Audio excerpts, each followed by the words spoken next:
A service of KIBMradio.com, the Internet's home for an all old-time radio.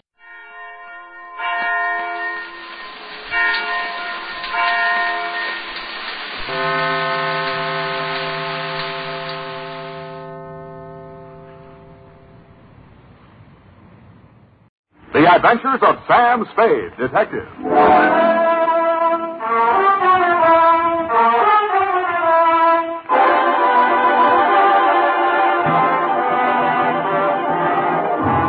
To Dr. Ludwig Zoya, 1241 Leavenworth, San Francisco, from Samuel Spade, license number 1375596. Subject, Edith Hamilton. No caper? No caper. Dear Doctor, if I owe you an apology for not keeping you informed on the progress of the assignment and for letting it drag on as long as it has, then I'll have to go on owing you, which makes us even because you don't owe me anything. The start of it was a month ago. 32 days, 8 hours, 3 minutes, and 45 seconds, to be exact. Ah, Mr. Spade. Dr. Zoya? Good to see you. Let me think. How long is it? 3 years since I visited your office. That was when you were my leading suspect in the Denov case. Ah, yes, poor Denov. It was he who pointed out that we psychoanalysts are not unlike you detectives. Uh-huh. We probe, we question, we follow up clues in order to find out what is the dark secret which has nervously disturbed the human mind. But we are limited. We have only our patients' words and our interpretations. Sometimes that is not enough. And that is why I need your help in this particular case. What case is that, Dr. Zoya? Please do not interrupt the free flow of my thoughts. Pardon me. Naturally, my ego feels a certain resentment against my id for asking you for your help. What makes me think I need a detective? Well, my id was just asking my ego the very same question. Now, you too feel resentment. We must analyze that later. Bring me your dream material. But now to the case. Oh, yes, okay. This woman was referred to me by her physician. She has suffered a complete nervous collapse because she thought she recognized a certain person crossing the street. A person she had not seen for years. Who was that? My patient's son died under mysterious circumstances 3 years ago.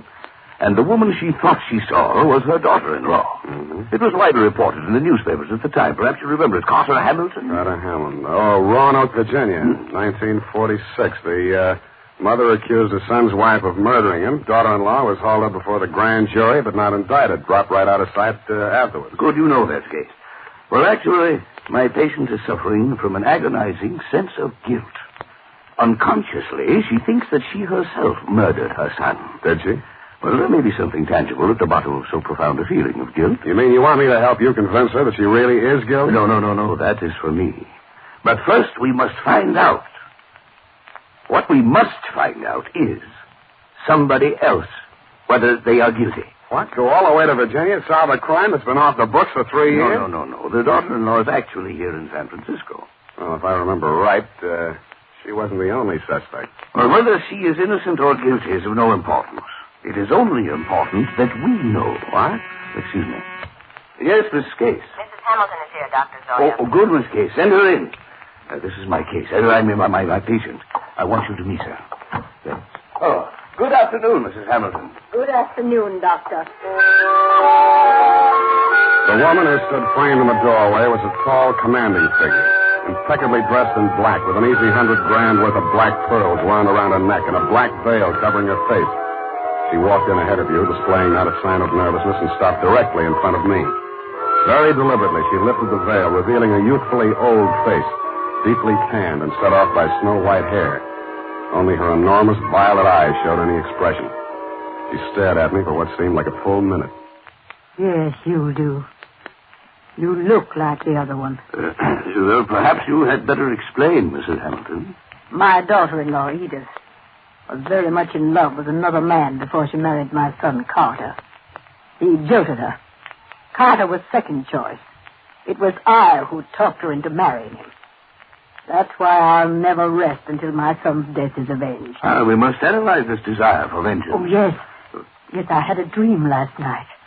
I dreamed that Edith was dead, stabbed with the same bone-handled hunting knife she used to kill my son. Oh, yes. Well, no. You just lie down on the couch and relax, Mrs. Hamilton. I'll be with you in a moment. Come, Mr. Speaking. This is a most disturbing new development, her dream.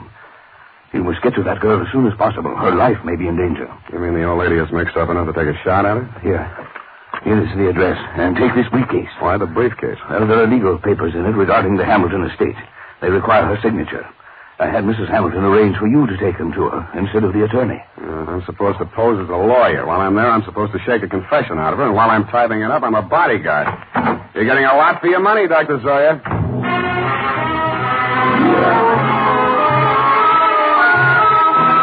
I spent the next hour or so in a newspaper morgue briefing myself on the old Hamilton case.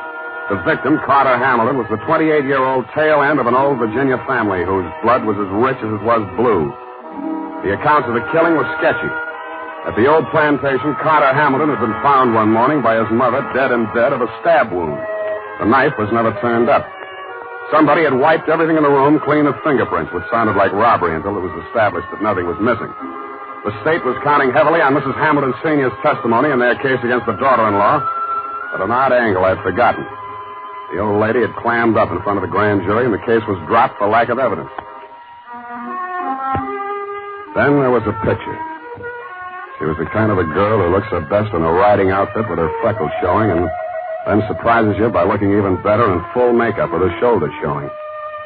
Candid is the word that best describes her features. Large, widely spaced eyes, a generous mouth, and an expression of unaffected sincerity. It was with a certain reluctant eagerness that I kicked myself up Stockton Street to Pine, across Pine to Bush, and up 3 flights of stairs.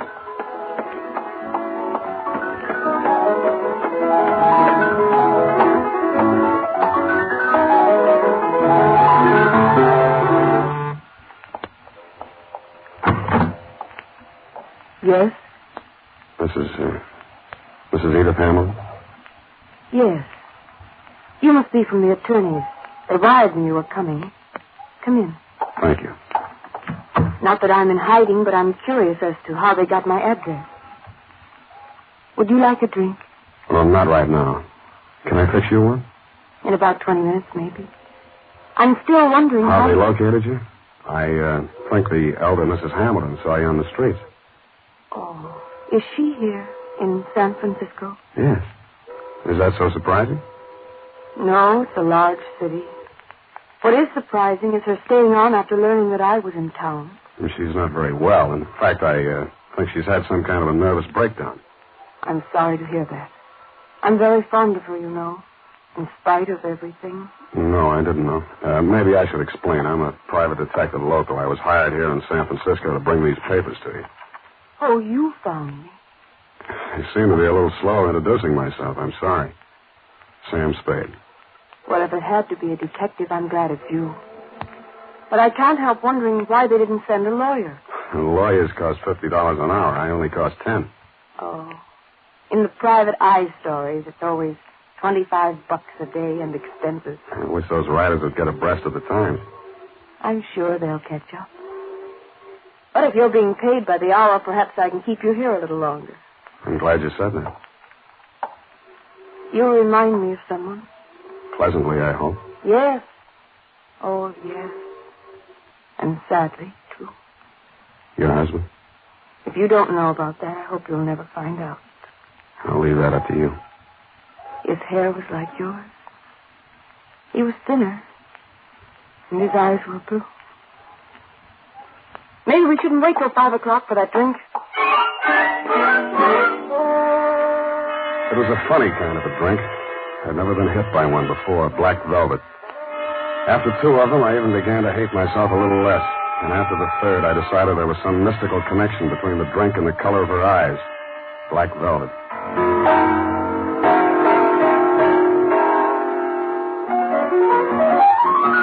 I don't know much about music, but the way she went at the piano, you knew she wasn't afraid of it, and probably wasn't afraid of anything. The pieces she played were like her, bold and at the same time delicate. Simple, but with a web of complexities in the background. Brilliant, but always colored with sadness. What's the matter? I want you to take me someplace.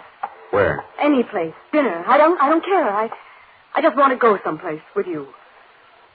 With you. Hey. What is it, Sam? I thought we were going out.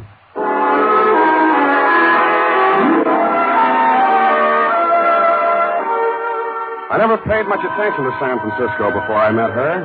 It's quite a place. There's a little park up on Russian Hill where you can stand and look out over the houses of the marina to the Golden Gate. There's an island in San Francisco even worse than Alcatraz.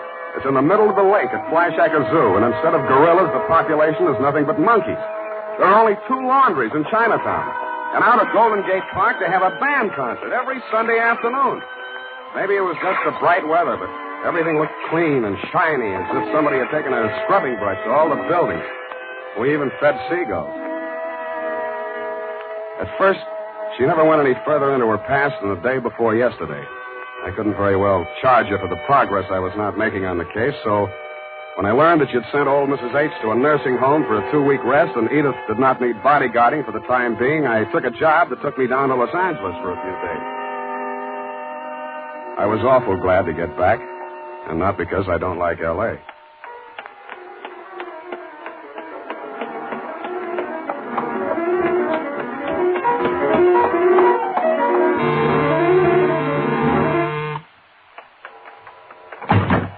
Oh, Sam. Oh, darling, you were gone so long. Hey, the posies. Oh, give them to me. Well, I like that. This is the last time I make a fool out of myself buying flowers. I'll love them later. Hey, you're trembling. What happened while I was gone? What happened to me happened before you went away. You know that. Sam, while you were gone, I had a lot of time and I did a lot of thinking. And I came to a very important decision. There was something I knew I had to tell you. And I wasn't so sure I could get through it. Oh, look, Angel, it sounds serious. I don't think this is the time. Oh, but it is. Yes, it is. Here, take it before I change my mind. What is it? I wrote it all down. Sit here, facing away from the piano. And don't say anything until you've read it through. Oh, okay.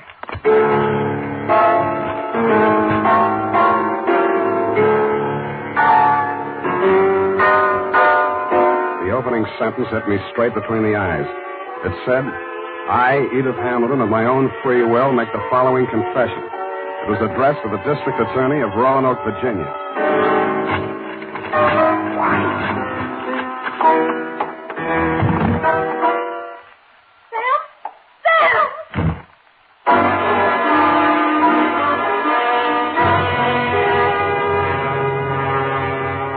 And that, Dr. Zoya, was when I headed back to your office. Not to have my head examined, it was too late for that, but to tell you that I was resigning, Miss Caper.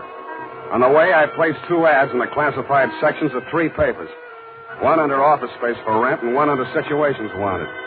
Ex-private detective desires position as night watchman, prison guard, asylum attendant, or any more pleasant line of work. And I really meant it. The United States Armed Forces Radio Service is presenting the weekly adventure of Dashiell Hammett's famous private detective, Sam Spade.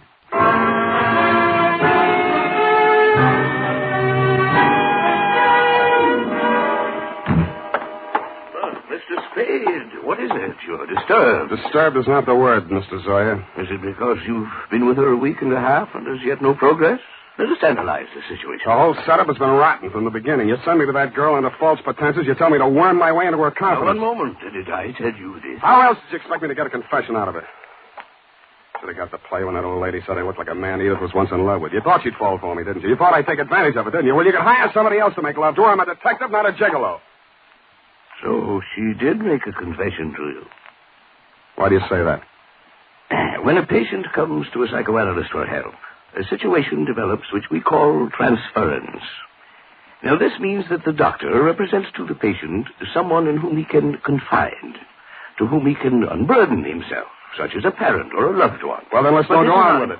No. Well, at the moment, that is, what you feel toward me at the moment is what we call negative transference. You wish to continue to make love to her, but you feel guilty about it, so you blame me.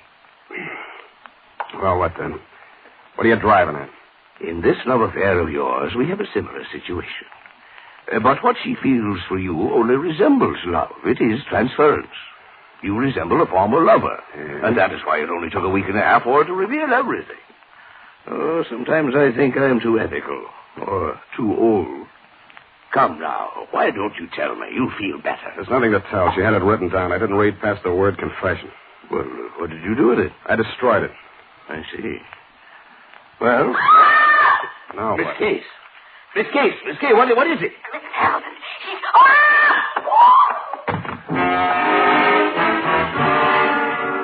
It was Mrs. Hamilton, all right. But she didn't look much like the dignified old lady I had met in your office 10 days before. Her high-piled white hair was hanging in 2 ratty pigtails. She was wearing a nurse's cape over a flannel hospital nightgown, and in her hand was a .32 caliber gun. Mrs. Hamilton, why did you leave the nursing home? You lied to me, Dr. Sawyer. That place is nothing but an asylum. Well, you know that isn't true. Come, give me the gun. You're tired. You must rest. Yes. Now I can rest. I've killed her. What? Miss Case, she's fainted. Get some water. Let me see that gun. I'm going to Edith's place. Get an ambulance over there and don't stop to analyze anything.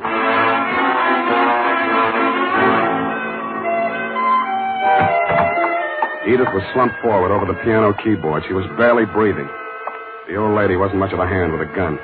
4 of the slugs had punctured the big studio window. 1 had torn a flesh wound in her shoulder.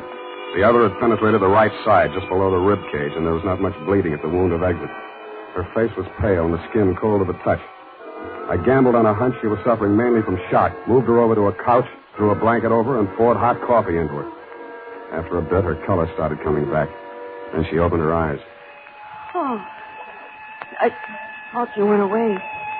I must have dreamed it. Lie still, Angel. Don't try to talk. Oh, well, please, don't let them know what happened. Don't... Take it easy. It's only the ambulance. I've got to save Mother Hamilton. You see, I've got to get rid of that knife, and I can't let it hang.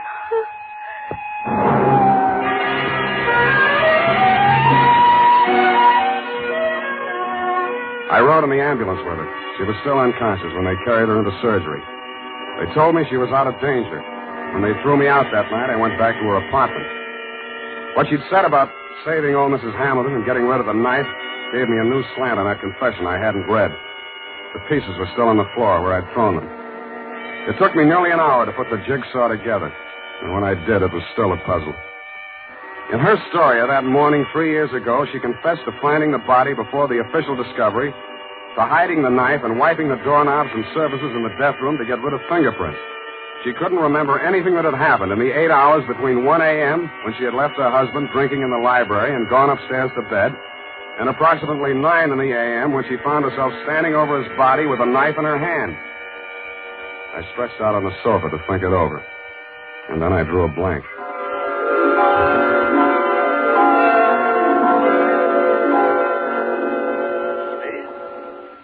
Spade, wake up. What?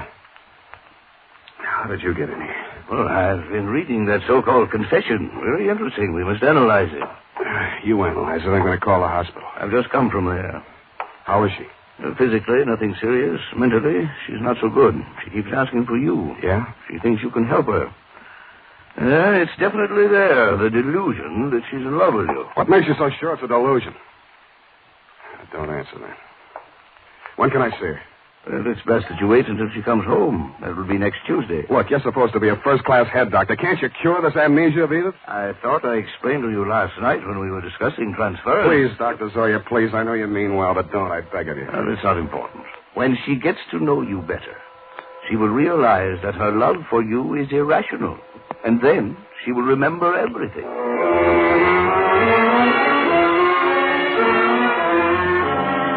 I kept myself busy like crazy until Edith checked out of the hospital.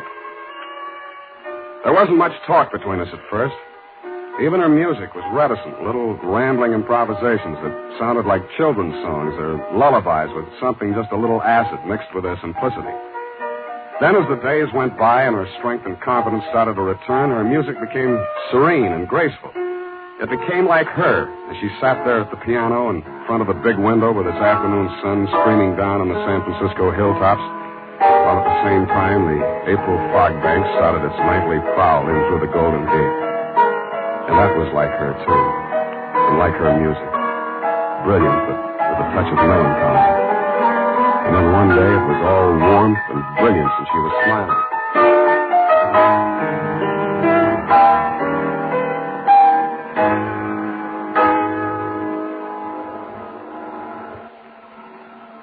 Sam? Yeah, Angel. I remember now. So that's it. I woke up this morning feeling so happy. And then I knew I was on the verge of it. Because I knew that however bad the truth might be, it was worth not remembering it. Even if I was a murderer, you'd rather know, wouldn't you? No, I wouldn't. Why? I thought I knew you so well. Darling, are you angry? Yeah. But at me? Yes, you. The first time I came here, I tried to give you a fair warning. You should have figured the score when I told you I was a private detective. You'd even read the stories where in the end the detective doesn't have any choice but to turn in the beautiful dame, no matter what his personal feelings are. Maybe you didn't think they were true to life, or maybe you thought I was an exception to the rule because you are. Well, I'm not. Truth is, I was hired to get a confession out of you any way I could, and I think in the back of your mind you'd known it all along. You want to have your confession and eat it, too. You probably learned as a child that it's smarter to tell all and be patted on the back than to be found out and get spanked. How can you be so smug and so self-satisfied and so... Whatever made me think I was in love with you? Just because you looked a little like someone who I... Zoya was right. Only you thought you were kidding yourself, too. Zoya called it transference. I call it baloney. Goodbye. You come back here. You can't just leave like...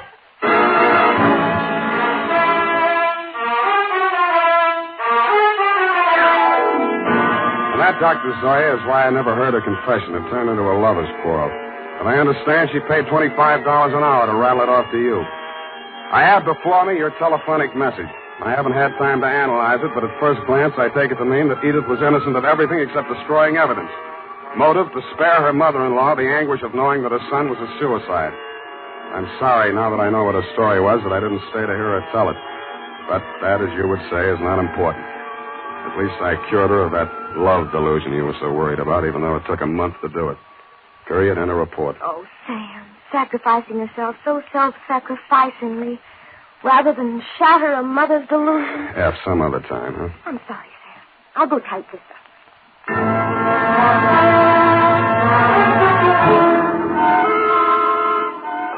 Well, here it is, Sam. Sam, where did you go? Sam Spade Detective Agency. It's me, sweetheart. Sam, where did you go? I'm downstairs in the bar. Sam, there's so much noise on the line, I can't... I'm drowning my sorrows. Well, you don't need to shout. Oh, hold the line a minute. Yes? May I help you? Oh, no, I'm sorry. I was hoping I might find Mr. Spade. Hello? Would you like to leave a message? Oh, tell him Edith Hamilton called. Oh. Ooh! F, are you still on the phone? Ooh. Oh, pardon me. Yes, dear? What happened? Are you taking a bath? Nothing at all. One moment, please. Miss Hamilton, I have him on the line. He's downstairs in the bar. And if you'll hurry, you can just catch him, I'm sure. Oh, downstairs. Well, I will hurry. Thank you. You're welcome. Sam, are you still on the line? What's the matter with you? Nothing. Just go ahead and drown your sorrows. But don't get loaded. Good night, Sam. Well, good night, sweetheart. I'm going to take piano lessons.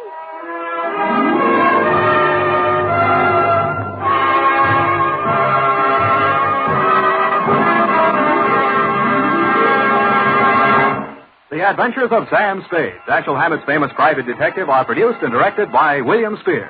Sam Spade is played by Howard Dove. Lorene Tuttle is Effie.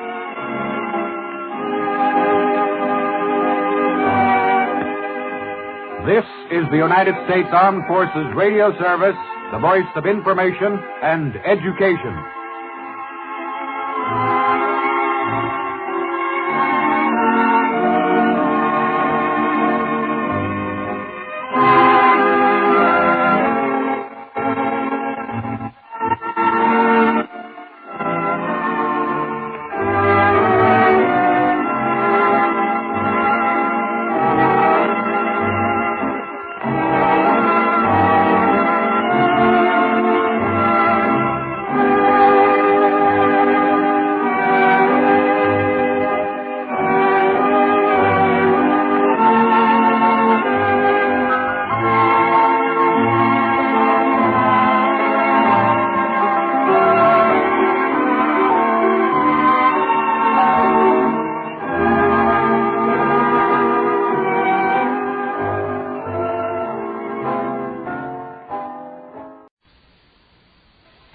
time is it? It's time for the Abbott and Costello Show. We're on the air for ABC here in Hollywood. Well, what are we waiting for? Let's go with the Abbott and Costello.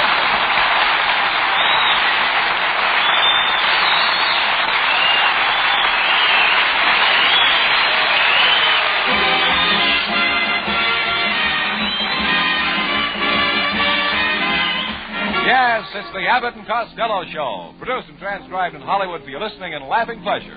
Chuckles with a carload and music by Matty Malnick. So hold on to your chairs, folks, for here they are, Bud Abbott and Lou Costello.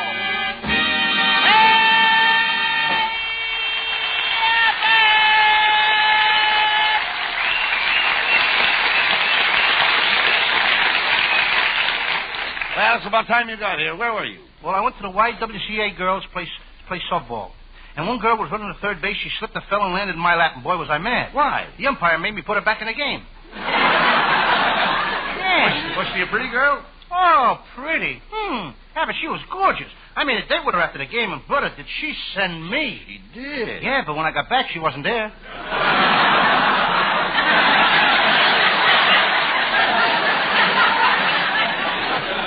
Costello, why do you keep annoying every girl that you meet? Who do you think you are, Casanova? Who do I think of who? Who do you think you are? Casanova?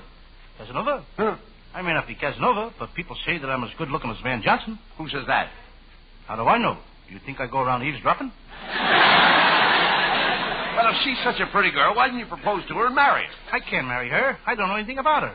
What difference does that make? In Africa, a man doesn't even know his wife until after he marries her. What do you mean in Africa? You dope. You don't even know what marriage is. Yes, I do. Marriage is a friendship that got out of control.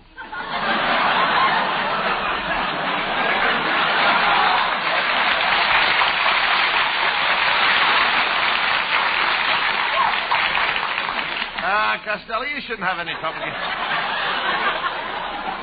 Lou, you shouldn't have any trouble getting married. Do you know that out here in Hollywood, there are 2 girls for every man?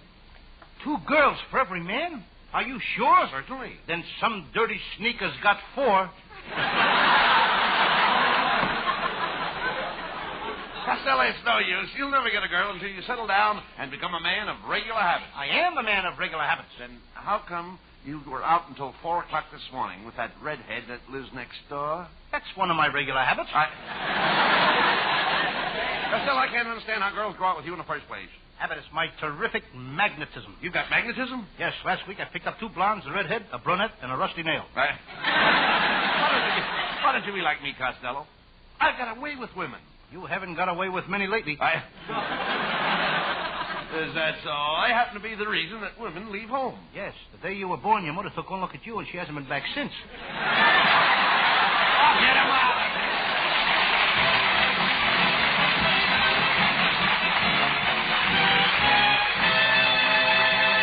Ah, yes, the boys are on the beam tonight. And they'll be back on it in just about 1 minute. But first, let's hear this.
Costello, will you stop that walking up and down? What's the matter with you?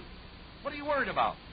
Last night, my Uncle Mike was robbed while he was asleep. Oh, now, wait a minute. How could your Uncle Mike be robbed?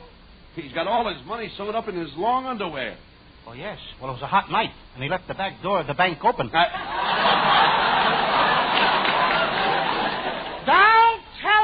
lady. All right. That's no reason why you should worry. No? No. Well, when I get on the next page, I'll find out why not. Find out. Oh, no, huh? Well, I got plenty of reasons. Saturday night, they arrested my uncle, Jim Kelly. He broke into a grocery store and he stole $390. Well, why did he do it? The poor guy was hungry. Well, if he was hungry, why didn't he steal all the money, Lou? Why didn't he steal some groceries or something? He's a proud man, Abbott. He likes to pay for everything he gets. And besides, he needs the money to buy a new car. Oh, wait a minute. He'd be better off without a car. Costello, it's very dangerous driving in California. You're telling me? In Los Angeles, you have to drive for 5 people. The one in front of you, the one in back of you, and the ones on each side of you. Oh, wait a minute. That's only 4 cars. Where's the 5th? She'll pull out in front of you any minute.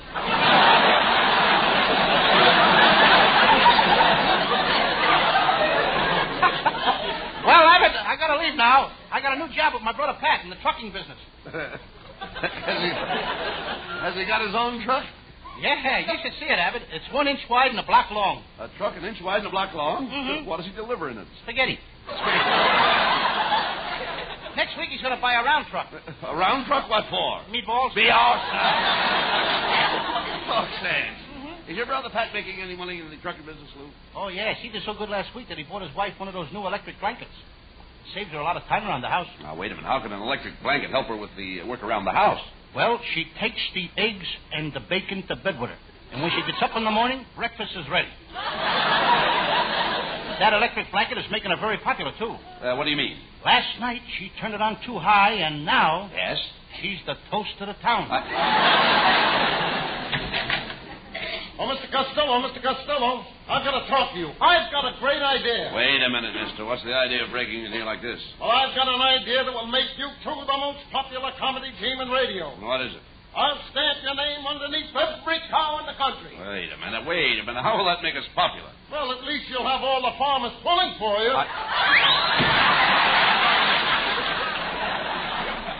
Hello, boys. Well, it's Susan Miller.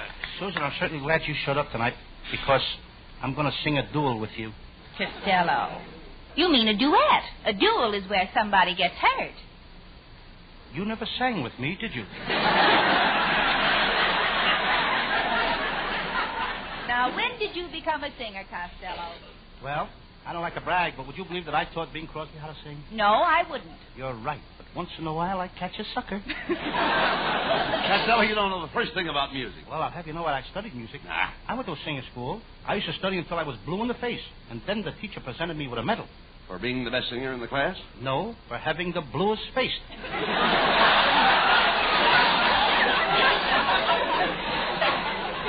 Well, I've got to go now, boys. I'm going swimming down at the beach. I bought one of those new French bathing suits.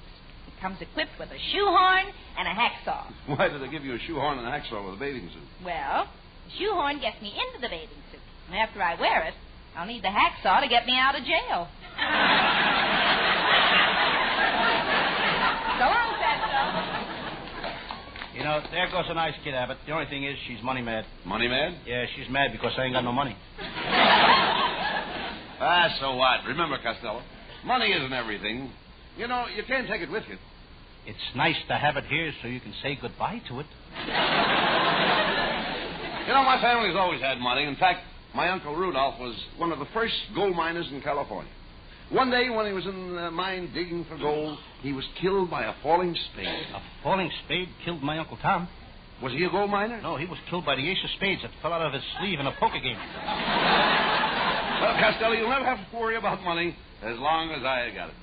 We're pals. Share and share alike. Well, I feel the same way about you, Abbott. That's swell. You mean you'd share everything you have with me? If you had 2 cars, you'd give me one? Sure. If you had 2 houses, you'd give one of them to me? I certainly would. And if you had 2 department stores, you'd give me one? Yes, sir. We're pals. Share and share alike. Swell. If you had $2, would you give me one? No. Why? Because I've got $2.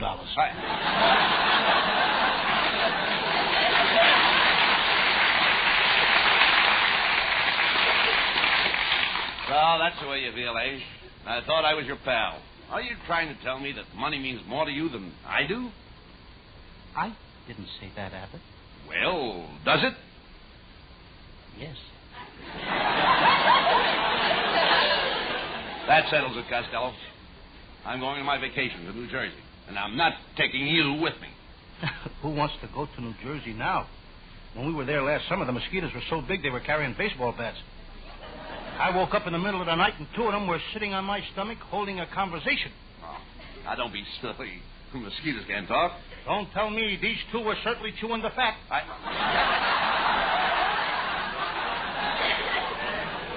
You idiot. The only mosquitoes that bite are female mosquitoes. Well, the one that nipped me when I was bending over to tie my shoe was no lady. The night your Uncle Roy got drunk, the mosquitoes were biting him all night, and it kept me awake. Well, if they were biting him, why did it keep you awake? Well, they'd bite him and then come over and sit on my bed and hiccup.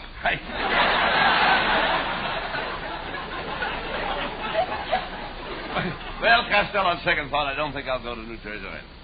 I need a complete rest where nobody will bother me, where the name Bud Abbott means nothing. Oh, you're staying in town, eh?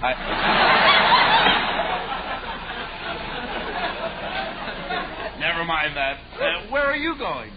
Well, I think I'll go to Honolulu. Last time I was there, I met a beautiful native girl. She was gorgeous, and what a figure. All day, she'd walk around carrying a big basket on her head. Then at night, she'd sneak off, and she'd meet me. Ah, brother, she taught me plenty. She did? Yes. You should see me carry a basket on my head.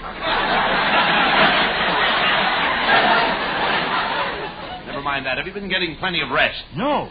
And I've been having a lot of trouble going to sleep. Last night I didn't fall asleep till 11 o'clock. What time did you go to bed? 5 minutes to 11. Costello, you need to...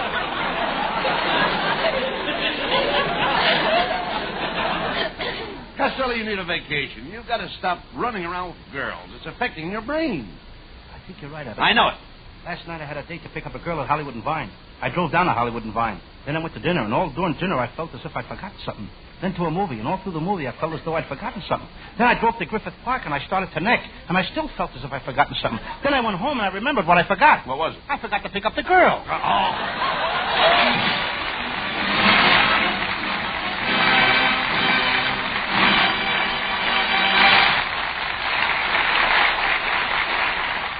At this time, the Abbott and Costello Show presents our feature singer, and here he is, ladies and gentlemen, Hal Winters with Matty Malnick and his orchestra.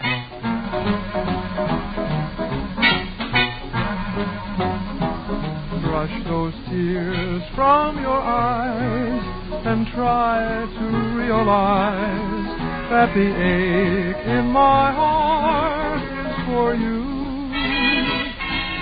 Brush those tears from your eyes and try to realize that from now on I'll always be true. I went away, but I didn't mean to stay, and I will regret it until my dying day. Brush those tears from your eyes and try to realize that the ache in my heart is for you. I went away, but I didn't mean to stay, and I will regret it until my dying day. Brush those tears from your eyes and try to realize that the ache in my heart is for you.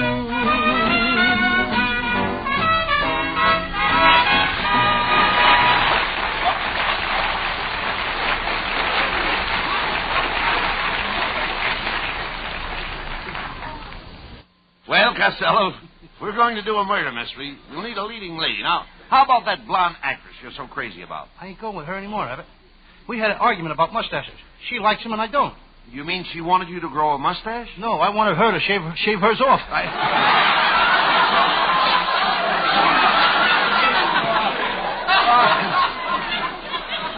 I thought she was rather pretty. She has such pearly white teeth. Yes, and when we broke up, I asked her for a picture of her face so I could remember her lovely teeth. Well, did she give you the picture?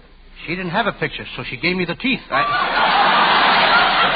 Well, we've got to have a leading lady. Now, wait a minute. How about that little brunette actress? No, I'm mad at her, too. We had a date at Hollywood and Vine last week, and she stood me up. Did you tell her off? I'll say I did. I said, how dare you stand me up at Hollywood and Vine? And she said she was sorry, and now we have an understanding. You have? Mm-hmm. Now she's going to stand me up at Sunset and Vine. Costello, I think this idea for doing detective stories is going to be a flop. You know nothing about detectives. Well, my whole family were detectives, Abbott. My Uncle Tom was smart as a whip, but they threw him off the force. Why? They found out there weren't very many smart whips.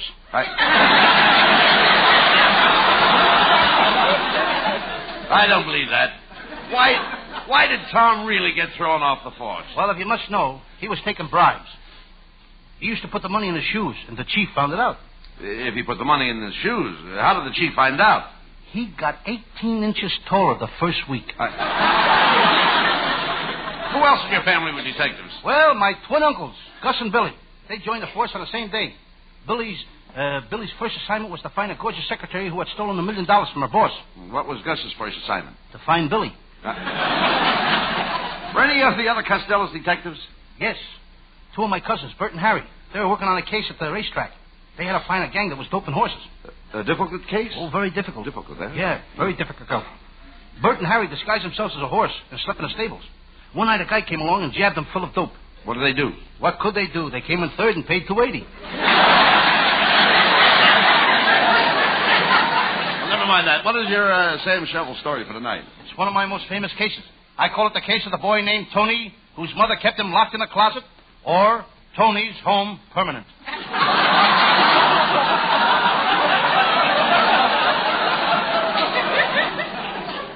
Sounds interesting. Well, let's get on with the case. And now, we present the adventures of Sam Shovel, Master Detective. Brought to you by Army Surplus Sales. And here is today's radio special.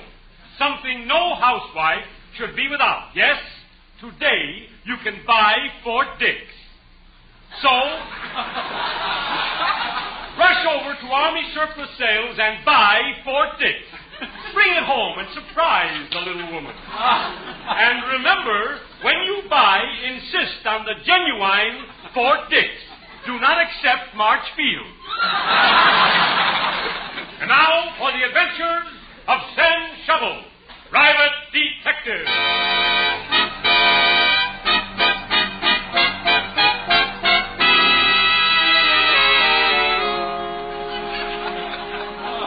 Yes? I'm Sam Shovel, Private Detective. I'm sitting in my little office down by the waterfront all by myself, playing gin rummy the hard way. The hard way. Without cards. I've been playing for 2 hours, and I owe myself $900. And I'm worried. I know I'm not good for it.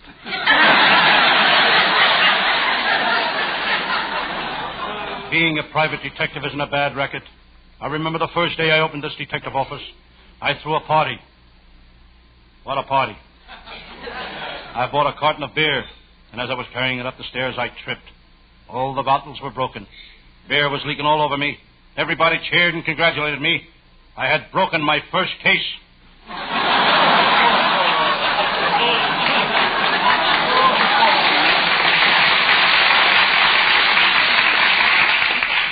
As I'm sitting here now, I feel something creeping up behind me. It's Lieutenant Abbott of the Homicides Bureau. The man who single-handed caught Babyface Nelson, Babyface Cooper, and Babyface Brown, which wasn't too difficult considering they were all babies. Detective Abbott speaks. Hello, Sam Shovel. My, it's dark in here. Why don't you pull up the shades? Okay, I will.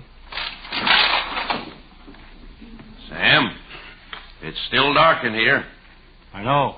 I don't have any windows.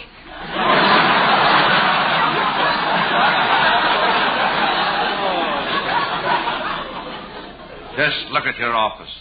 An old herring barrel for a chair, a soapbox for a desk, A rug made out of old newspapers. Yes. You may not believe this.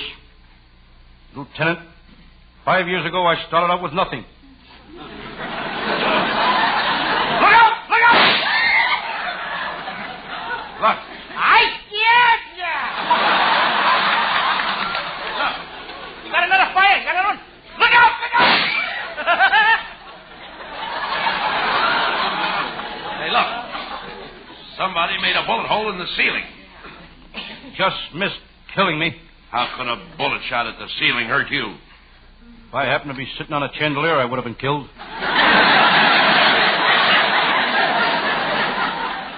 Shovel, what made you go into this dangerous business? The prizes.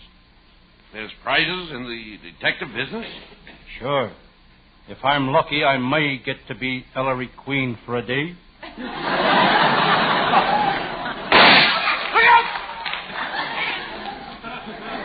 They're awake.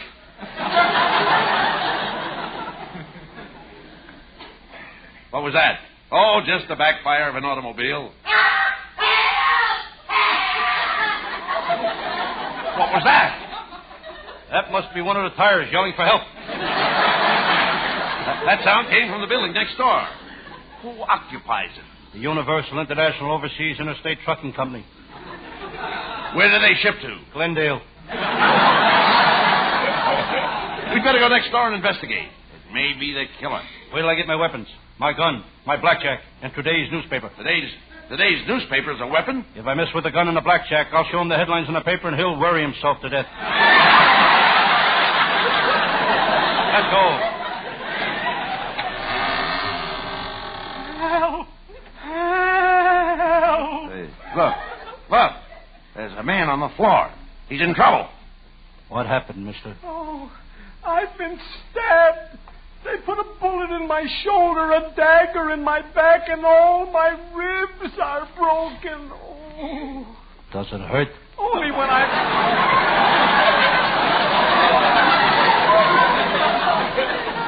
Does it hurt, mister? Only when I laugh. Come, man. Tell us who stabbed you. It was...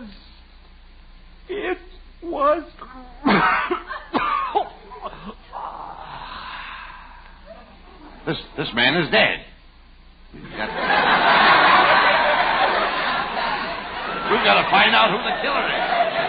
I know. I'll ask Herman the stool pigeon. He'll sell us the information. What makes you so sure he will? For money, Herman would sell his own grandmother. How do you know? I bought her 3 times already.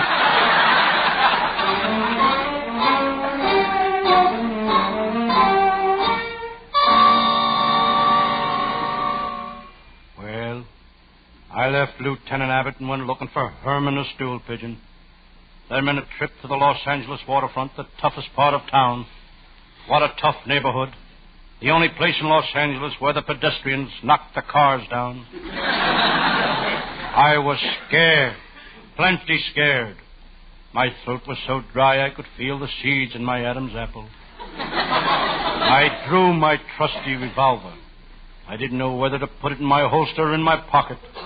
When I decided to check if the gun was loaded, I held it against my head and pulled the trigger. Putting the gun in the hole in my head, I started for the docks.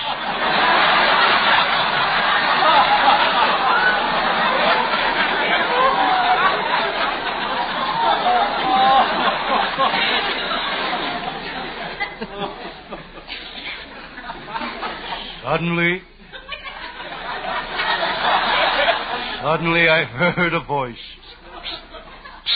What are you like that for? Sam. What? It's me, Detective Abbott. It's dark. I can't see you. I'm here on the wharf.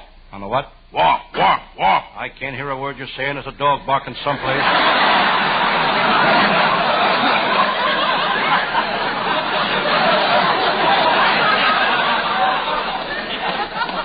I looked up. Waterfront Lil was standing beside me.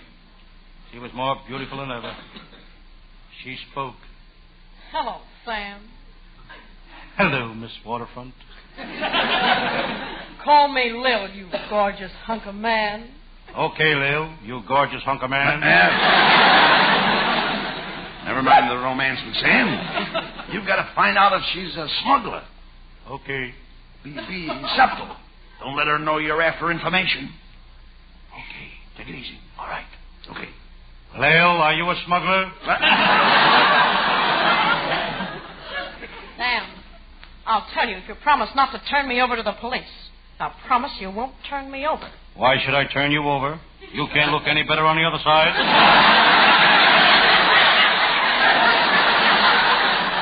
Well, Lil, got you at last. I'm taking you in. Oh, no, you're not. You'll never take me alive. Quick, Sam, put the handcuffs on her. She got me. I'm shot. Oh, I'm sorry, Sam. Quick, Lieutenant, call an ambulance. We'll take Sam to the hospital. No, not the ambulance. Sam, don't you want to go to the hospital? Yes, but I ain't riding in no ambulance through that Los Angeles traffic. A man can get killed that way. I'll walk. Quick, get him out of here.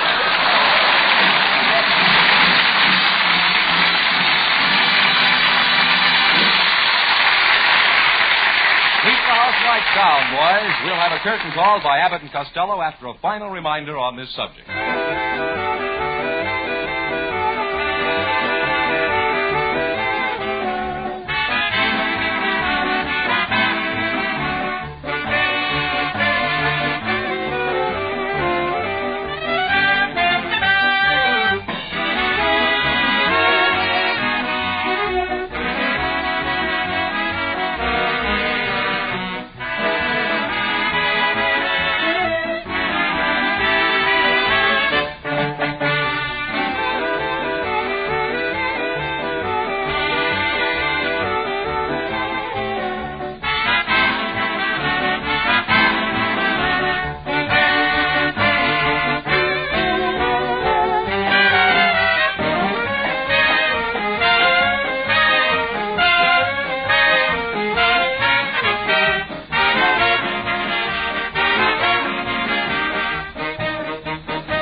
Costello, you certainly gave a brilliant performance as Sam Shovel tonight.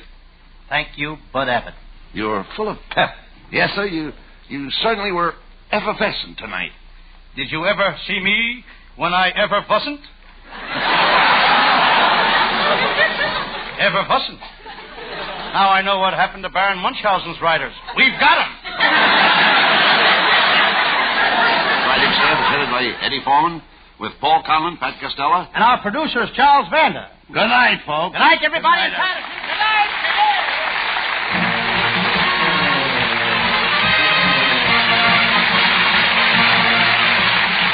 Listen each Thursday night at this time for another great Abbott and Costello show, produced and transcribed in Hollywood. Be sure to stay tuned for the outstanding entertainment which follows throughout the evening on this ABC station.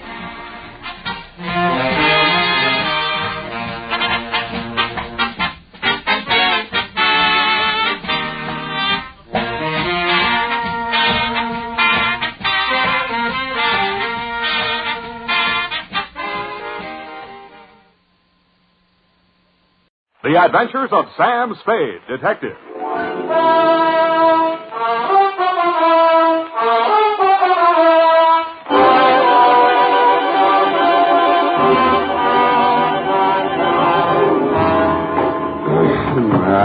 Date. To Deputy Sheriff Bill Woodington, Marin County Sheriff's Office, San Rafael, California. From Samuel Spade, San Francisco, license number 137596. Subject, the Battles of Belvedere. Dear Bill, by this time, I should have known better, and I did.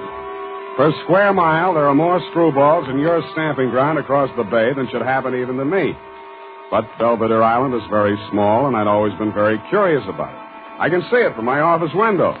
A little green hump rising out of the water just around the corner from the Golden Gate Bridge and connected to the mainland by a narrow causeway. But I got there the stylish way.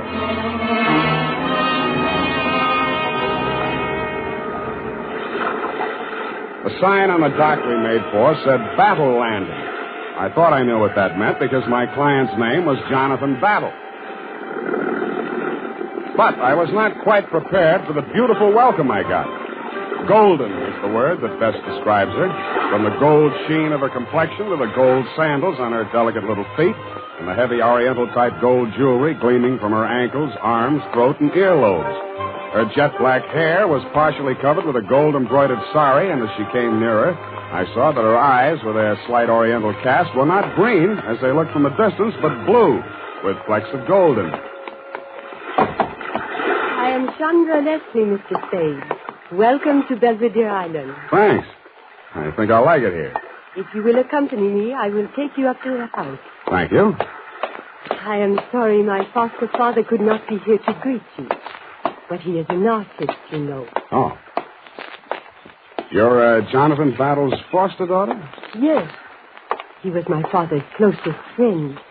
When I was left alone in the world, he came out to India after me and brought me here. I see. How do you like San Francisco? I've never crossed over to the city. I wish I could. Well, why can't you? I am only a woman. I must do as I am told. I see. I wasn't told not to go down to the landing to meet you, but perhaps it would be just as well if you did not mention it. Mum's the word. That is his studio down that path. I'd better not go any farther. Hey, wait. Will I see you again? That is for you to say.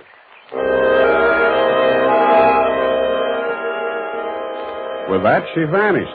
I wasn't surprised. She was much too beautiful to be true anyway. What did surprise me was what I saw through the big studio window at the end of the path. A man stood with his back to me, daubing paint on a big canvas.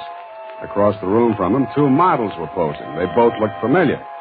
I couldn't remember then who the dark-skinned, turbaned male giant squatting with a rifle between his knees resembled.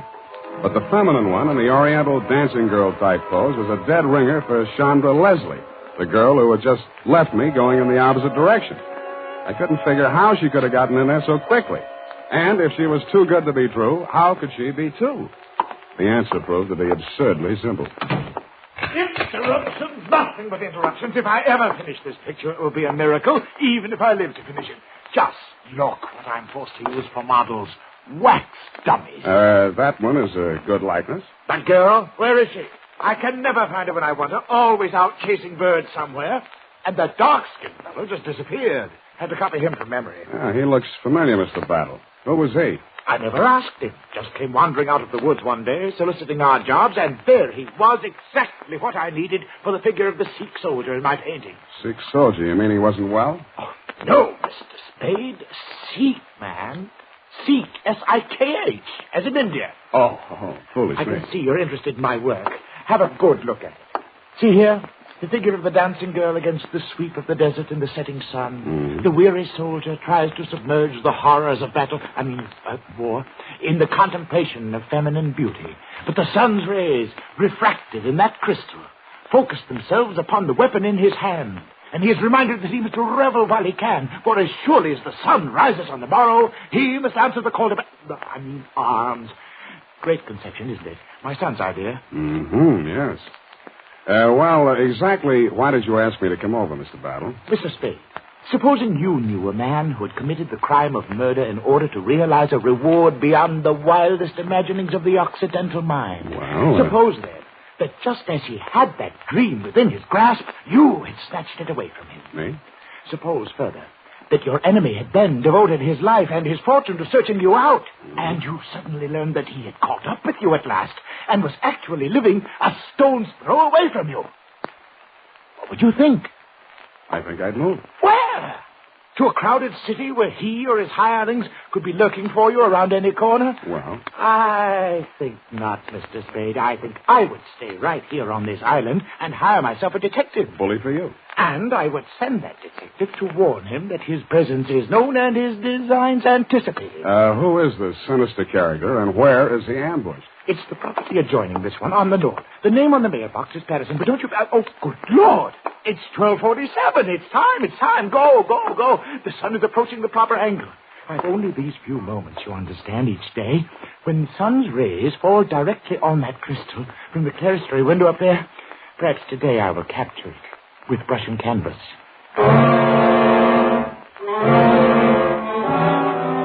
He He hurried back to his place before the easel and started messing with his palette, squinting intently at the wax models in front of him. There were still a lot of questions I wanted to ask him, but this was obviously not the time. I left quietly and closed the door behind me. Quietly. Hey, you. Wait a minute. Yeah? I think you're a detective. You don't like detectives? Hard-boiled type, huh? James Kane, Raymond Chandler. Dashiell Hammett, please. Who are you? I'm Bob. Oh, Bob, son of battle, of course. Yeah, but if you think I haven't heard that gag before... Good, then it shouldn't bother you. Oh, I don't mind. What kind of crazy line did the old boy hand you? How crazy is it? He's been acting half batty ever since he started painting that picture. Nothing but an excuse for not finishing it. And why? Why? Because it's too lousy to show. Oh, I didn't think it was that bad. He does. Yes, me. He's leading up to some kind of a publicity stunt, hoping that'll sell it. He's just making a sucker out of you. That's okay with me, as long as he pays for it. Well, you get a few days out of it. Well, if you need anything, let me know. All right, Sonny. Right now, I could use the telephone. It's up there in the main house, up your stairs. Oh, but you're hoping to run into my beautiful stepsister. Save yourself the climb. She went over to the next-door neighbors for lunch. Uh-huh. Your father mentioned them. Who are they? Somebody she knew in India named Sherry. Yeah, well, not Captain Sherry. Yeah, retired. Captain Theophilus Sherry. Captain Theophilus Sherry. Twice before in my wild, unpredictable career, I had crossed the path of and swords with Captain Sherry, and we had both lived to regret it. I wondered which one of us the third time would charm. I knew one thing for certain. With Captain Sherry on Belvedere Island, it would be a good idea for the natives to apply immediately for more life insurance. Not that he was any great criminal mastermind, but people just had a way of dying while he was in the vicinity. This time, instead of waiting for the mountain to come to Muhammad, I decided to move Muhammad off Belvedere Island, altitude 352 feet. But I didn't even make it as far as the mailbox before something stopped me.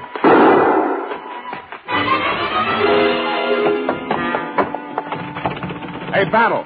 Battle! Anyone in there? Battle, can you hear me? Okay, I'm coming in.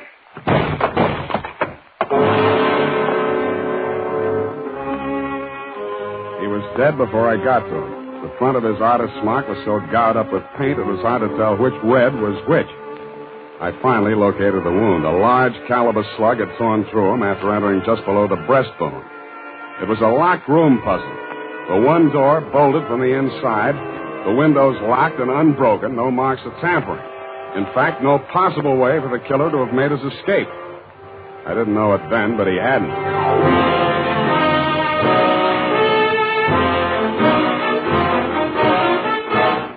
The United States Armed Forces Radio Service is presenting the weekly adventure of Dashiell Hammett's famous private detective, Sam Spade.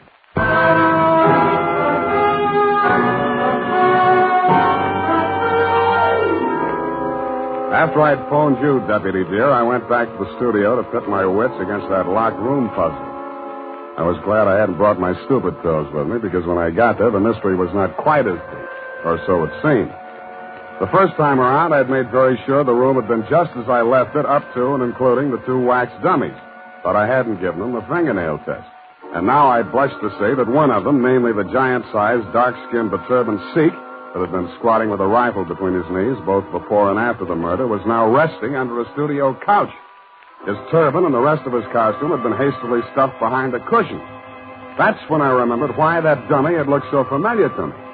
I thought I knew where to find the original.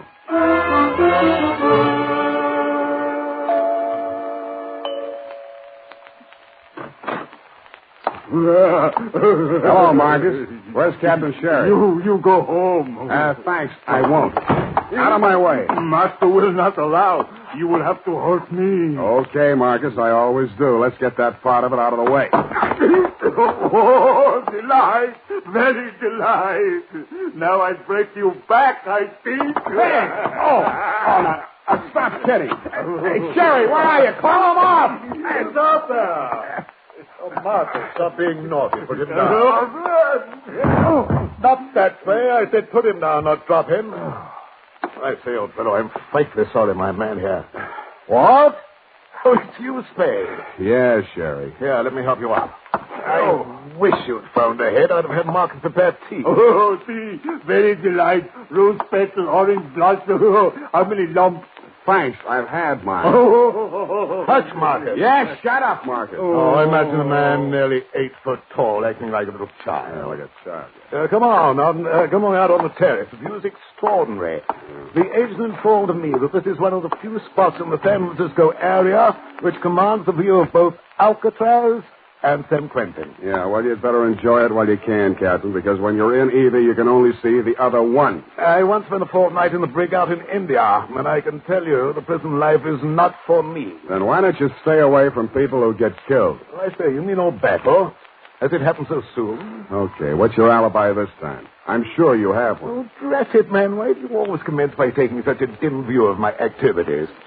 However, I will not allow you to goad me into letting you make a fool of yourself. As always, I shall place my cards upon the table. Face down, as always. Well, you've only to turn them up. I'll be brief.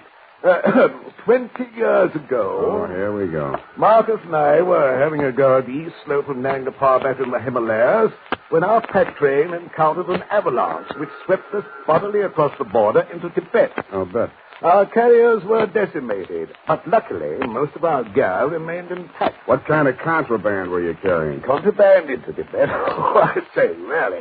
No, matter of fact, we were traveling light in the hopes of bagging a few brace of bar-headed geese. Foul play, eh? Allow me to finish.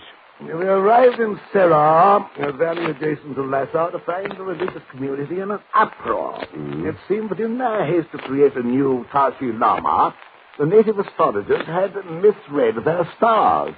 In short, they had vested in the holy monastic robes an infant girl. She was not 16 years of age, and due to make a public appearance with a thunderbolt of Vajra. Oh, please, these interruptions. Sorry. To make a long story, a young adjutant in my company by name Leslie became smitten with her charms and offered to take her off their hands. Unfortunately, from their point of view, certain irrefutable temporal awards had been conferred upon her at the time of her accession. Among them, a mountain worth several billion pounds. On our journey back to the Punjab... Hey, wait a minute. Did you say this girl owned a mountain? Precisely. A most amazing... Worth several billion pounds? Yes, it's the gold, you know. The presence of gold in the Serra has long baffled geologists for the simple reason that it's an unnatural deposit. Unnatural? Synthetic, that is. For 13 centuries, the devout have made pilgrimage thither to implant in the mountain small gold nuggets in the ignorant belief that they will grow into large lumps. How many centuries did you say? 13. Oh, very well, 12. That's better. And needless to say, the small nuggets never do grow into large lumps. Needless. But until they do, the devout, with the exception of the aforementioned or her nearest relative, are forbidden to carry off any of the gold. And who is the aforementioned? That dear little girl whom Leslie carried off to the Punjab as his bride. They had one daughter, Chandra, the girl who met you at the landing this morning. How did Battle get hold of her? Well, sir, a few years back, as our company was marching along the east face of Nanga Parbat... There was an avalanche. Precisely.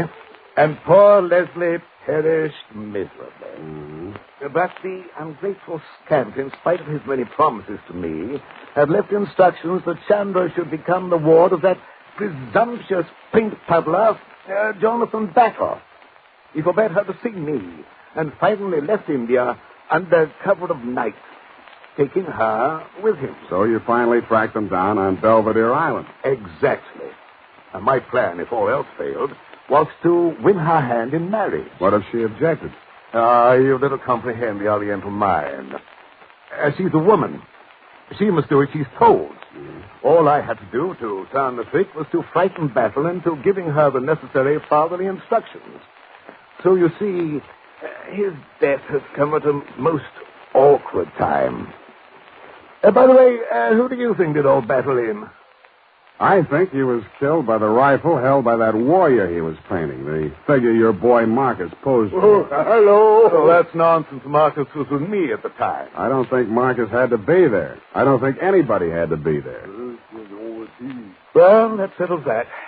Marcus, take the marmalade. We're leaving. Never mind the crumpets. We'll leave them for the poor. Oh, delight, very delight.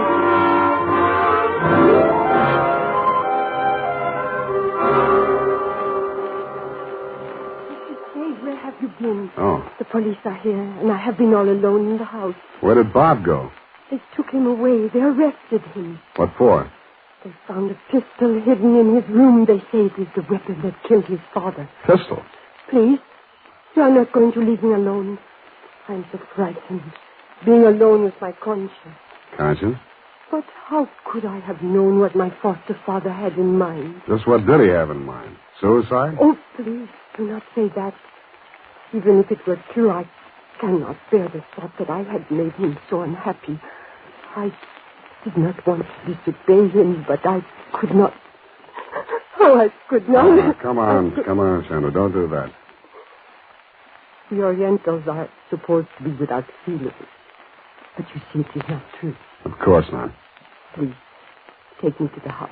Sure. And you will not leave. You will stay with me. Sure, I will. You do not think I am a wicked girl to refuse to marry the man of my father's choice? If it was Captain Sherry... Oh, no. I thought you knew. He wanted me to marry his son.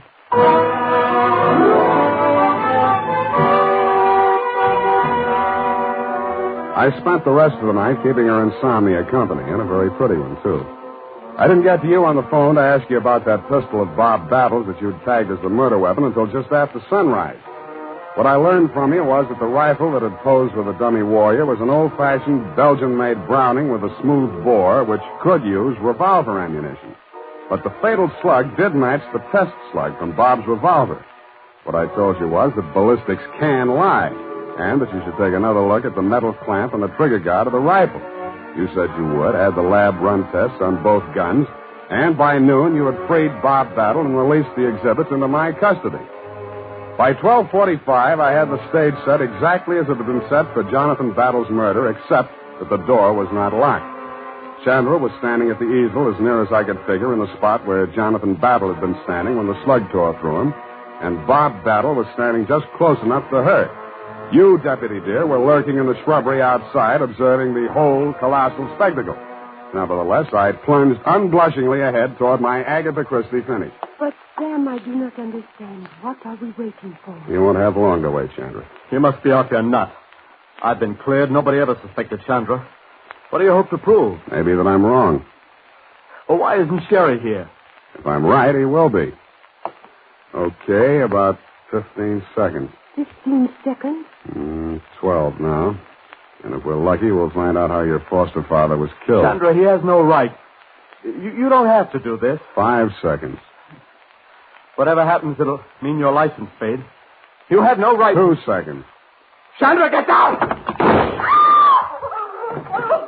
You can't, sir. Of all the high hands, it's honest, reprehensible. How badly is she wounded? Take it easy, Captain. Oh, trusting little girl. She's all right, Sherry. If she keeps away from you, she'll stay that way. Come on, Chandra. Give me a hand. You all right? Yes. But poor Bob. Yeah, poor Bob. He only killed his own father. But why? There. Now, don't fret about it. I'll take care of you, my dear. Captain. Hands off. My dear fellow, you mistake my motives.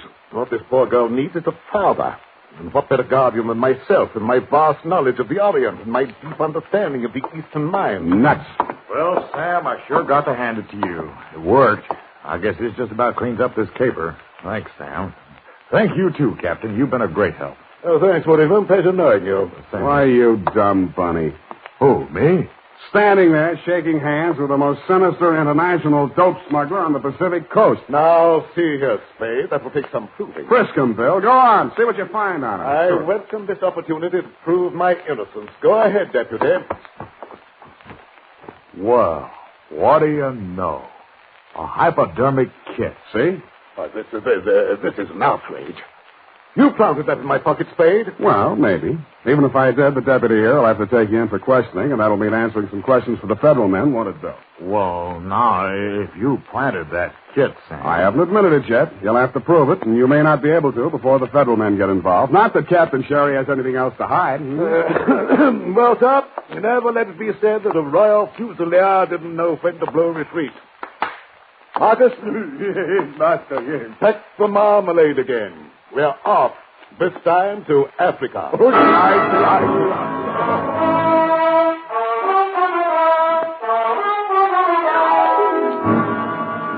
Period. End of report. But, Sam, you let him go. I know exactly what you're going to ask, Effie.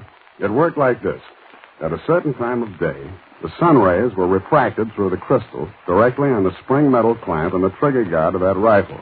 This caused the metal to expand, thus pushing the trigger and discharging the rifle, which had previously been aimed at the spot where Battle customarily stood while painting. But, Sam... Don't interrupt. To further confuse the issue, as well as splitting an infinitive, not to mention a hair, Bob, son of Battle, loaded the smooth-bore rifle with a cartridge containing a slug previously fired from his revolver, thus drawing attention away from the rifle and onto the revolver, which could not be placed in the locked room at the scene of the crime. Sam. Please, these interruptions. His motive. He thought his father was, in fact, going to force Chandra into marriage with Captain Sherry. Oh, that poor boy. He did love her. Perhaps, but don't forget the $1 billion mountain. But he left him at the crucial moment and interceded with the bullet meant for her. He died for her sake. He undoubtedly will have, but at the expense of the state and not of my conscience. In short, I loaded that rifle with a blank cartridge. He was not dead when he hit the floor, merely in a dead faint. Oh. No, please, no applause. Business as usual. Go type that up. I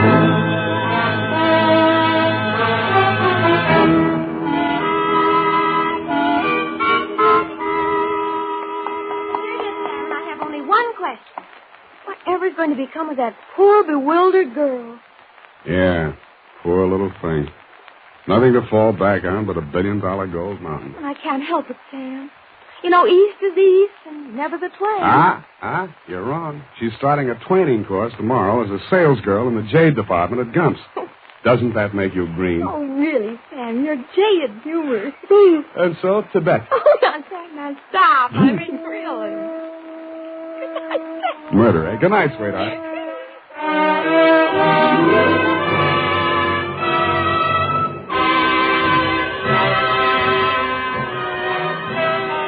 The Adventures of Sam Spade, Private Detective, is a presentation of the United States Armed Forces Radio Service, the voice of information and education.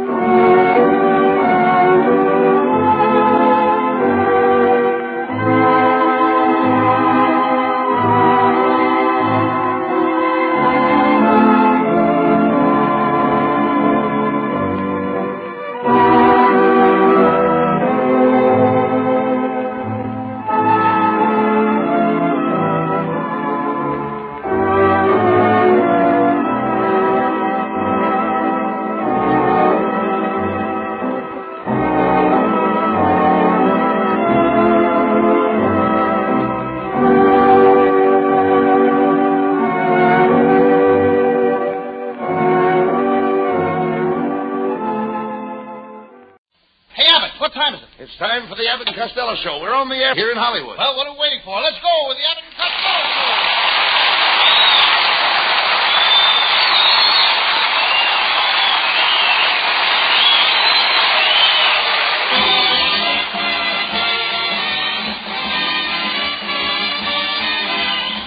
Yes, it's the Abbott and Costello Show, produced and transcribed in Hollywood for your listening and laughing pleasure. Chuckles with a carload and music by Matty Malnick. So hold on to your chairs, folks, for here they are, Bud Abbott and Lou Costello.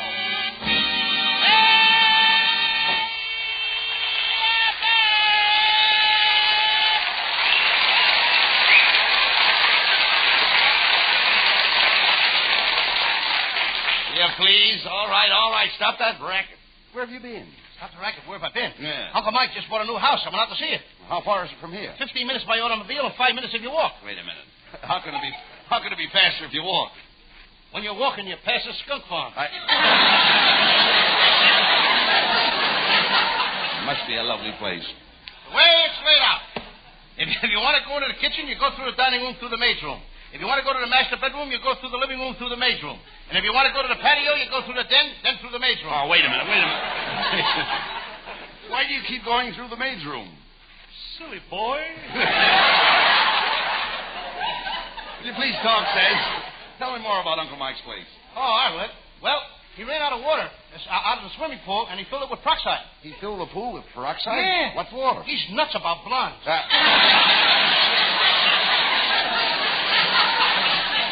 By the way, how's Aunt May getting along with Uncle Mike? Just fine. You know, Mike is expecting a blessed event at their house next Tuesday. Well, wait a minute. They've been married for 35 years, and they're expecting a blessed event? Mike's mother-in-law is leaving for Patterson.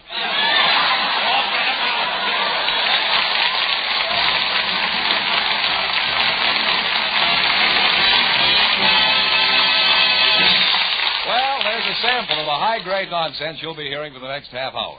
But before we get back to it, listen to this.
Circles under your eyes, and you look terrible, Lou. I can't help it, Abbott.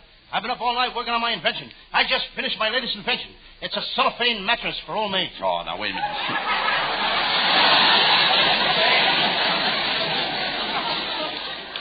Yeah, but what good would a cellophane mattress be to an old maid, Lou? Well, she could look under the bed to see if there's a guy under there without getting up.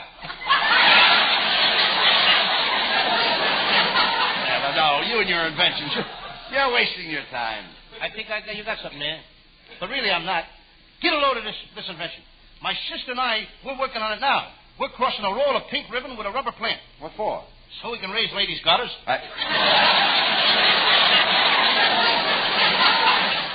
When I look at you, Costello, I wonder how you ever became such an enormous idiot. Well, it's easy.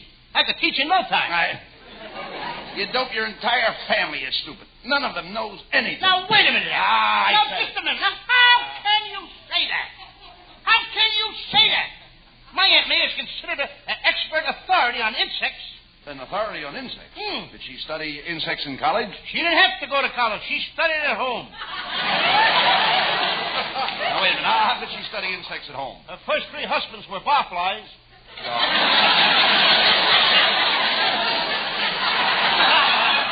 Are you still living with your Aunt May and Uncle Mike? No, I decided I wanted a nice place to stay, so I reserved a room at the YWCA. You idiot. The YWCA is full of girls. Isn't that a nice place to stay? So, you like girls, I gather. I like girls anybody gathers. You idiot. All you think of is girls. Am I tempted by girls? No. When a girl flirts with me, do I flirt back? No. Why, I could go out with a different girl every night, but do I do it? No. Look, Abbott, all the little kiddies are asleep now. Let's tell them the right answers. Help!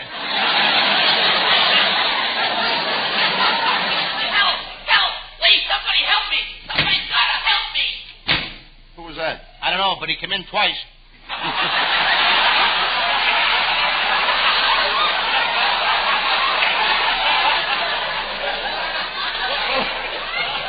Who was it, Lou? You know him? Philip Morris show. He finally found a store window he couldn't step out of.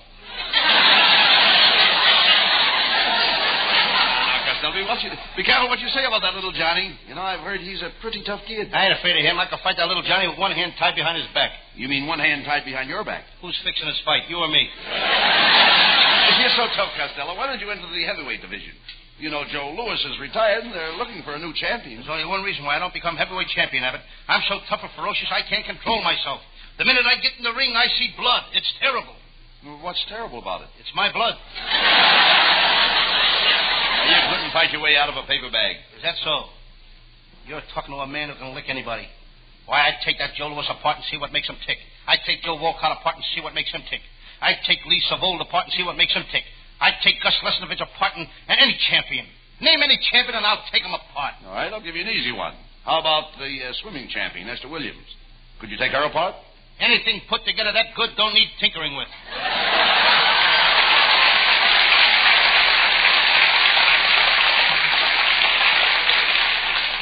Costello, you're a moronic, silly nincompoop. Thank you, Abbott. And remember, I'm not one of those phony jerks. I'm the real thing. Costello, you're hopeless. No wonder you have no friends. Why, even Susan Miller won't talk to you anymore. And you know why? Why? Because you don't know how to treat a girl. Then why are certain types of women crazy about me? What kind of women are crazy about you? Crazy women? All right, Costello, let's see what you know about women. Let's say we're in the Palladium Dance Hall. Now, I'm a girl. Now, you walk up to me and you ask me for a dance. What's your name? Oh, what's the difference? What difference does that You don't make? expect me to dance with a girl I don't know, do Now, you? listen. All right, my name is Louise. Is that all right? How come you picked Louise? What's the difference? Any girl's name. Louise. Now, go ahead and ask me to dance. Louise, would you like to sit this out? Sit it out. Why don't you ask me to dance? You don't think I'm going to get out there on the floor in front of all those people with an ugly-looking tomato like you? Come in. Well, good evening to you all. Costello, this girl is beautiful. Where are you from, miss? Down south. I come from the tobacco country. Are there any more gorgeous girls like you down in the tobacco country? Why, it's just full of them. No wonder that F.E. Boone can't talk straight.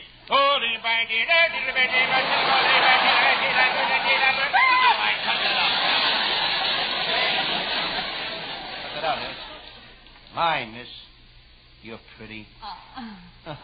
What's your name? Magnolia Tweety Faddle. My, but that's a pretty dress you have on. Oh, thank you all. I try to be neat. My mother's a good housekeeper.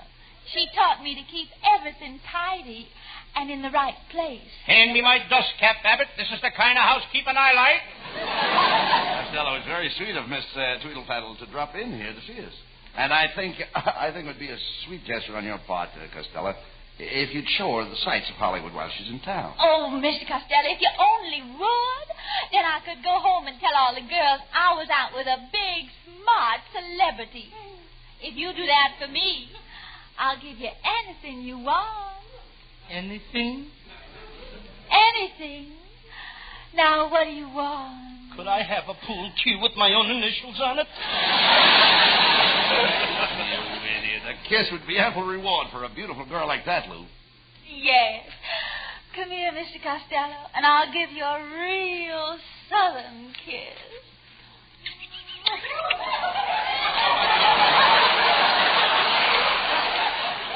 There.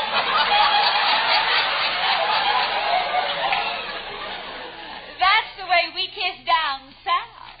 Now I know why General Sherman marched to the sea. He had to go down there to cool off.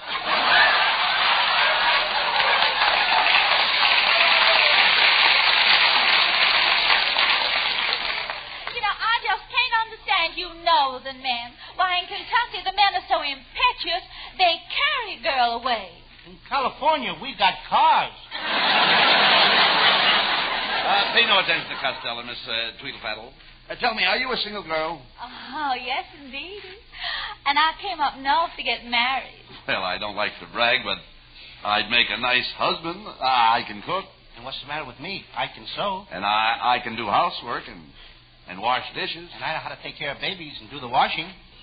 Well, congratulations. I hope you two be very happy together. Goodbye, you all.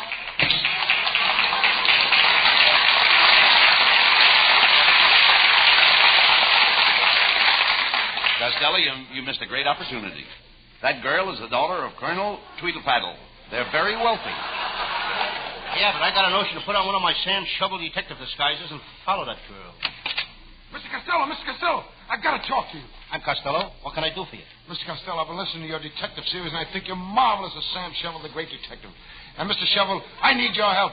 My wife has disappeared. When did she disappear? Yesterday morning at 7 o'clock. She left the house dressed in a nightgown. She had a frying pan in one hand, a box of matches in the other. Mm-hmm. Sounds like a pretty tough case. You say she left the house yesterday morning at 7 o'clock wearing a nightgown and carrying a frying pan and a box of matches? Do you have any idea why she left the house? Oh, sure. She was cooking breakfast and the stove blew up. Hey, you know, there was something familiar about that guy. Costello, isn't he your brother-in-law? No, sir. My brother-in-law is living.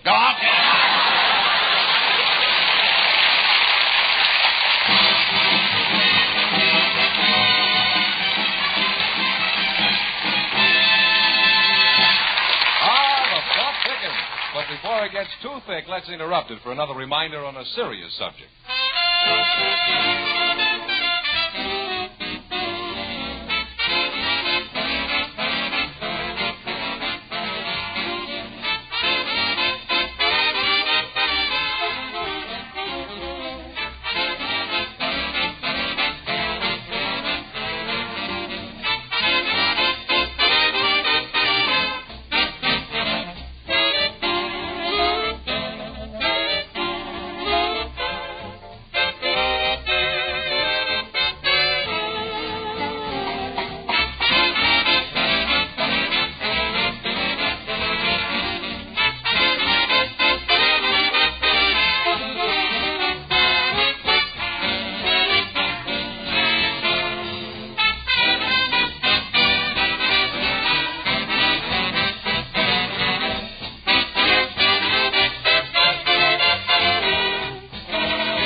Turns to Hal Winters, our singing star. Here he is with Matty Malnick and his orchestra.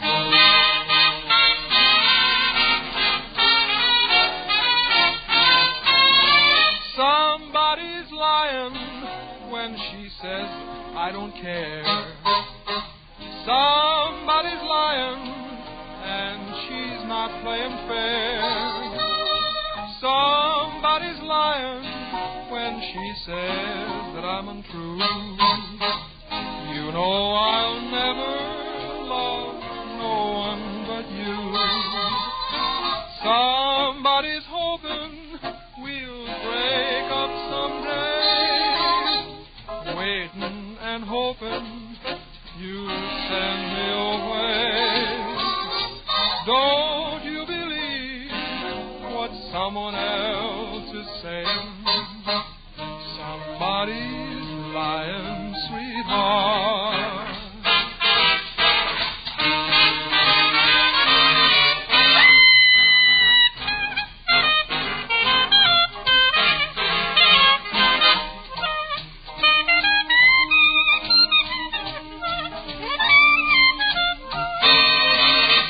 Somebody's lying when she says I'm untrue.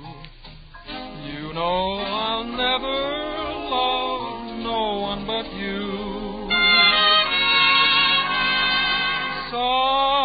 Somebody's hoping we'll break up someday, waiting and hoping you'll send me away.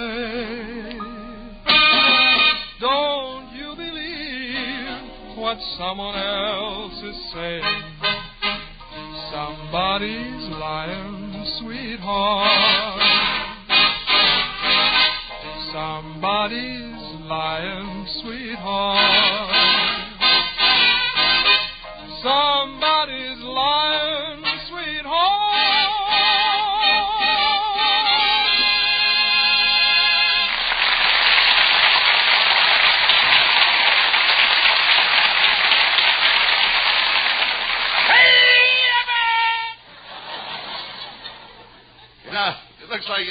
some new girls, Lou. How about those two girls that moved in next door to you? They're strangers in town. Why don't we double date them? Oh, I don't think you'd like them, Abbott. One of them has 3 warts on her nose. She's got buck teeth, and she's bald-headed. How about the other one? She's ugly.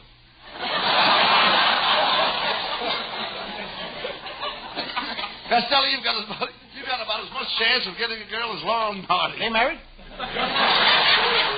Married? They're not married to each other. They're partners, just like Sears and Roebuck. Sears and Roebuck, ain't they married either? Of course not. Ain't that a shame, with all that nice furniture they got, too?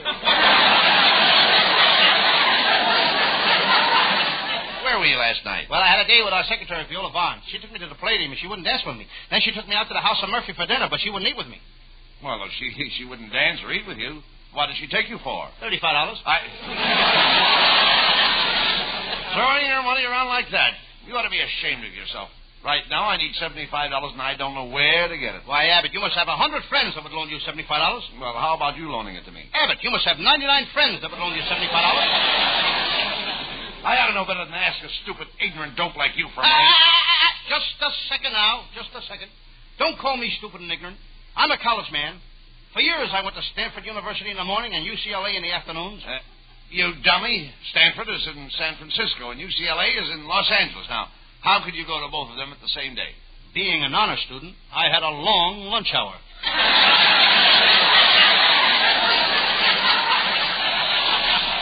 Honor student. How did you ever get to be an honor student? Well, I took the brain of a monkey and I put it in the head of a man. And today that man is alive and can talk. What does he say? Hey!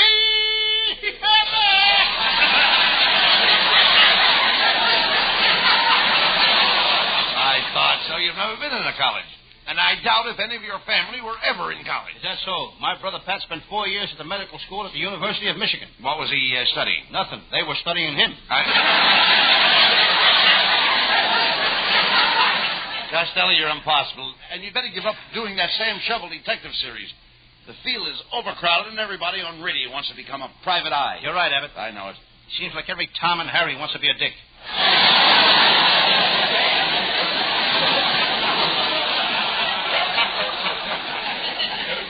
Thank you, Edith. That ain't going to stop me, Abbott.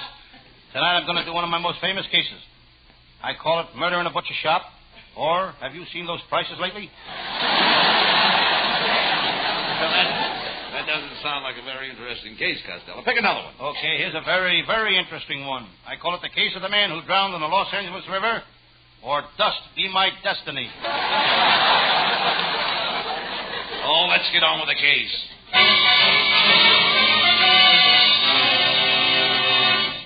And now, the makers of Sludge Motor Oil present The Adventures of Sam Shovel, Private Detective. But first, a word about our product. Motorists, have you been changing your oil every month? Switch to Sludge. When you use Sludge, you never have to change oil. Of course, every 6 months you'll have to get a new car.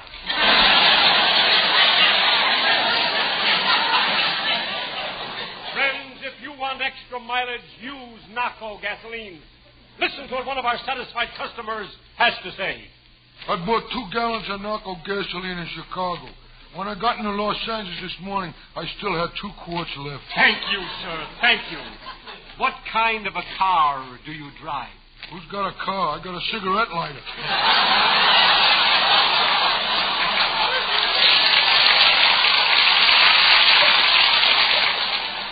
Now for the further adventures of Sam Shovel, Private Detective.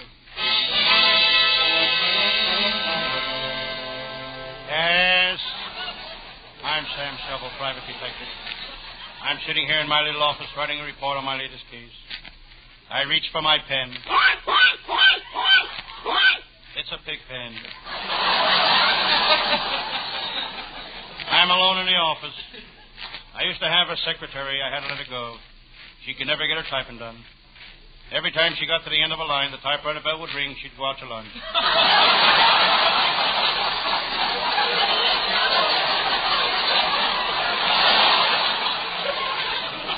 I'm getting sick of this detective business. Always on the run. I don't even get a chance to eat. Last night I sat down to a bowl of chicken broth. I started to eat the broth. The phone rang. I had to go out and catch a crook. I came back, started to eat the broth again. Another call came. I had to go out and catch another crook. When I came back, the broth was cold. The moral: too many crooks spoil the broth.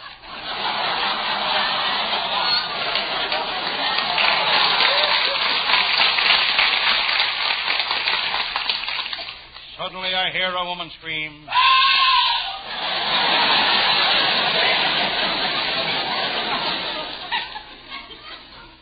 Came from the window across the street. I can't see who it is. I reach for my opera glasses. They're gone. Must have gone to the opera again. I turn to my file. There on top is one of my most famous cases. The case of the Lady Bluebeard. I don't know why they call her the Lady Bluebeard. She never killed anybody. Maybe it was because she had a blue beard.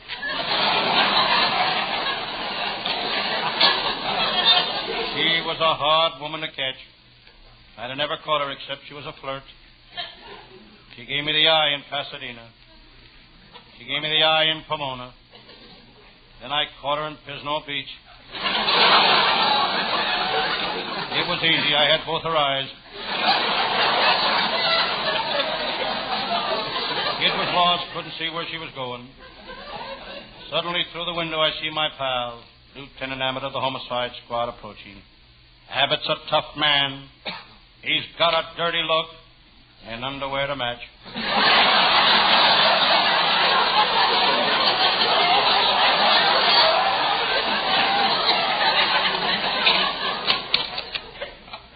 Hello, Sam Shovel.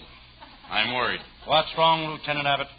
Remember when I joined the department, I found it a beat, and the walking made my feet too big? Yes. And then I was transferred to the traffic department, and waving my arms all day made my hands too big? Yes. Now I'm really worried. They want me to ride a horse.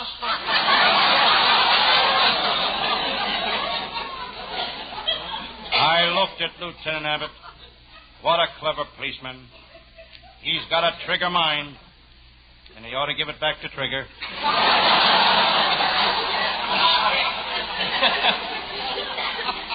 I could tell Lieutenant Abbott had something on his mind. He was nervous. He started fiddling with his nose.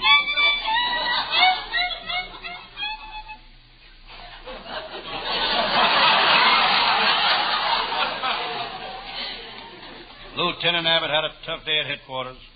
All day he had been given a rubber hose the 3rd degree. He kept hitting it with a detective.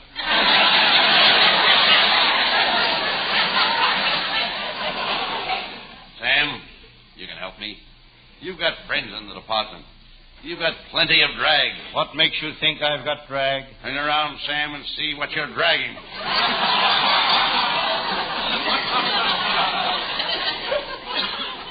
Lieutenant Abbott has insulted me again.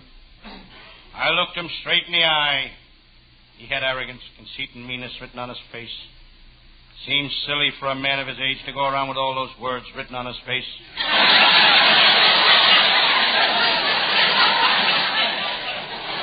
Sam, it's very warm in here. Why don't you open that door that leads to the balcony? I can't. I haven't got a key, and I don't know how to open it. Why don't you use your head? I don't think my head will fit in the keyhole.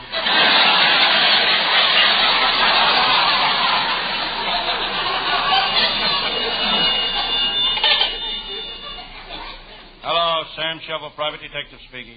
Is this the great Sam Shovel, the private detective? That's me. Sam, you've got to help me. What's the matter? There are 5 tough bugs with guns and clubs trying to break in here and kill me. Come right over. I can't hear you. There are 5 tough guys with guns and clubs trying to kill me. Come right over. I can't hear you. Sam, I'm not even on the phone and I can hear it. Why don't you go over?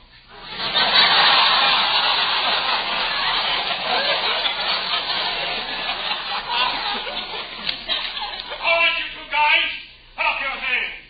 Put them up higher. I lift them up any higher, I'll break my suspenders. And lift up your hands.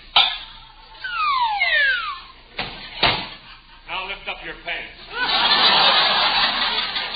What's the idea of making us put up our hands? Don't ask any questions. Go on, reach for the ceiling. Okay, we reached the ceiling. What's the idea of this stick-up? This ain't no stick-up. Then why have you got us standing here with our hands on the ceiling?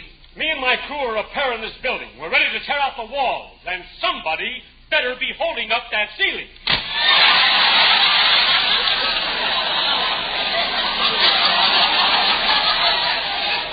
Lieutenant Abbott, this seems kind of silly. You and me standing here holding up the ceiling. Yes, Sam. It's probably something the writers thought up because they were stuck for a finish. It's ridiculous. Let's put our hands down.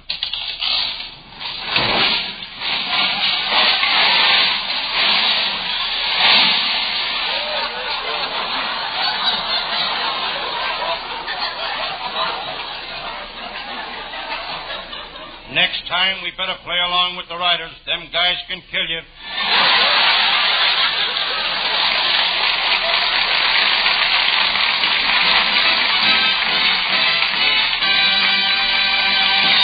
Don't go away, folks. Our madmen aren't through with you yet. Right now, they want you to hear this.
Tickets to the Bolanos-Williams fight on the 29th, please. What name? Paul Douglas. The actor? That's what it says in my contract. Well, thought you'd be in St. Louis on the 26th for the opening of It Happens Every Spring. Well, I'll be there, but I'm flying back for this great champ battle. It's for the benefit of the kids at the Lou Costello Jr. Foundation, and it's to help juvenile delinquency. And that's good enough to get my support. Our writing staff is headed by Eddie Foreman, with Paul Conlon, Pat Costello. Our producer, Charles Vander. Good night, folks. Good night, everybody. Patterson, good night.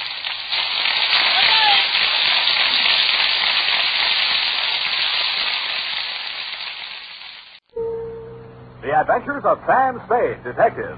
Brought to you transcribed by Wild Root Cream Oil Hair Tonic, the non-alcoholic hair tonic that contains lanolin. Wild Root Cream Oil. Again and again, the choice of men and women and children, too.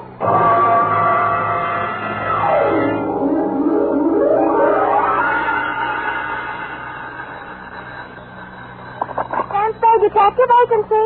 Me, sweetheart. Any calls, messages, alarms, or excursions? Just one, Sam. Which? Well, I suppose you might call it an excursion, Sam. He left for literature. Travelation, eh? Well, a little trip somewhere might be nice. I feel as if I could sleep forever. Oh, Sam. Well, I'm not going yet. Oh, Sam, you mustn't talk like that.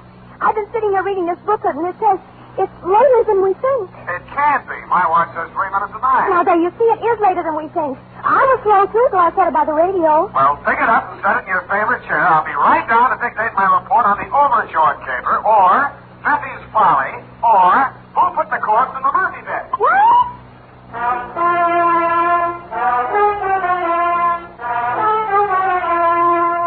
Dashiell Hammett, America's leading detective fiction writer and creator of Sam Spade, the hard-boiled private eye, and William Spear, radio's outstanding producer-director of mystery and crime drama, join their talents to make your hair stand on end with the adventures of Sam Spade.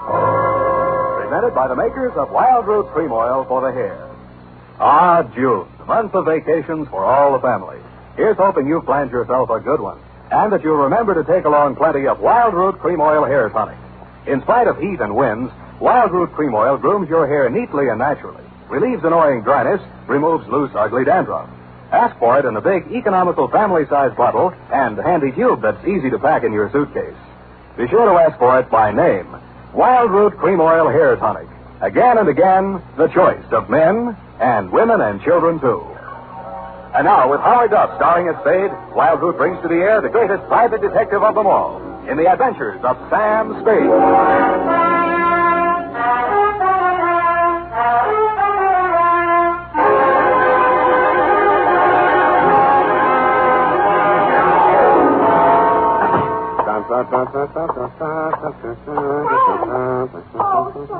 Poor darling. Don't say that word again, Effie. I didn't mean in a financial sense, you darling. There you go again. I meant we poor mortals, as it must to all men, Sam.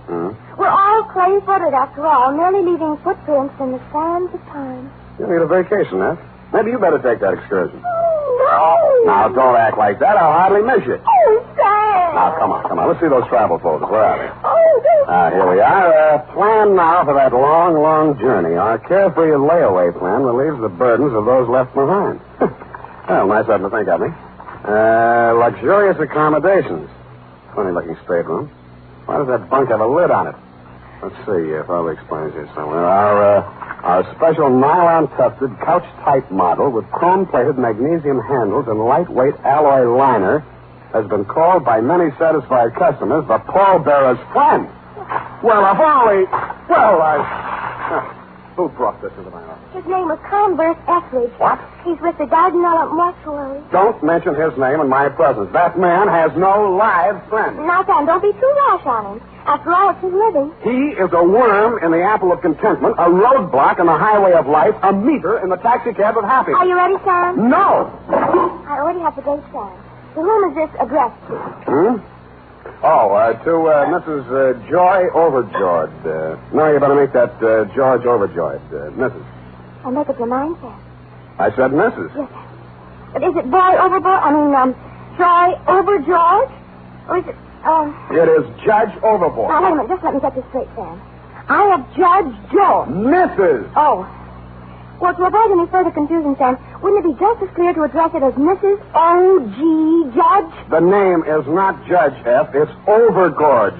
George. Now, wait a minute, Sam. Now, wait a minute. Just let's be very, very quiet for just a minute. Now, look here. I won't have you putting the blame on it. Now, wait. All right. Mrs. George Overjord. Carson? If it'll make you happier. Thank you, Sam. From, Yes, Sam. License number 137596. That you can get. Subject, your jewelry. Dear Mrs. Overjord. Enclosed, you will find my statement for services rendered, which you will no doubt be as surprised to receive as I am to be sending it. It started, as such things often do, with that curse of civilization, that broken spring in the couch of privacy, the telephone. Yes? Mrs. Spade? Speaking. This is Mrs. George Overjord. That's Overjord. I have it. I'm staying at the Hotel Belvedere, Mrs. Spade. Mr. Stover, the house detective, was good enough to recommend you. Oh, then he's good for something. I beg your pardon? Good friend of mine, Mr. Stover. And what was it you had in mind, Mrs. Overjoyed? George. But your walk, that's my first name. I beg your pardon? George. Oh, I got it wrong. When you spell it out, I thought... I think you better come over here right away, Mrs. Spade. I have a rather serious problem to place before you. These little details can wait. Of course. And come right up. I'm in room 315.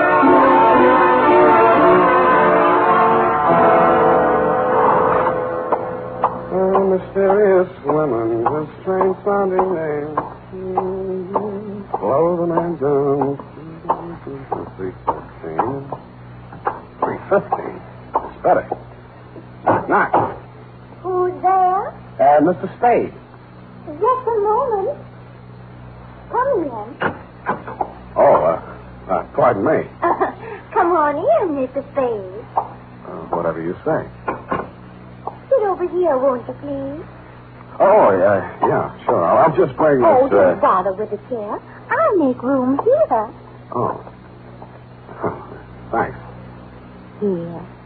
Now. Isn't that nice? Yeah. Oh, don't worry about George. He's on a gray line tour and won't be back for hours. George? Yes, poor dear, he's my husband. Oh, well, Mrs. Overjoyed. You're sweet. Call me George. I feel that since you're a detective, you'll know my secret sooner or later. So why hide anything? Well, what are these? Feathers? Tickle. Sort of. No. Now listen, Sam. To begin with, my husband must never know. Yeah, well, all right then, yeah. About the jewels. Oh.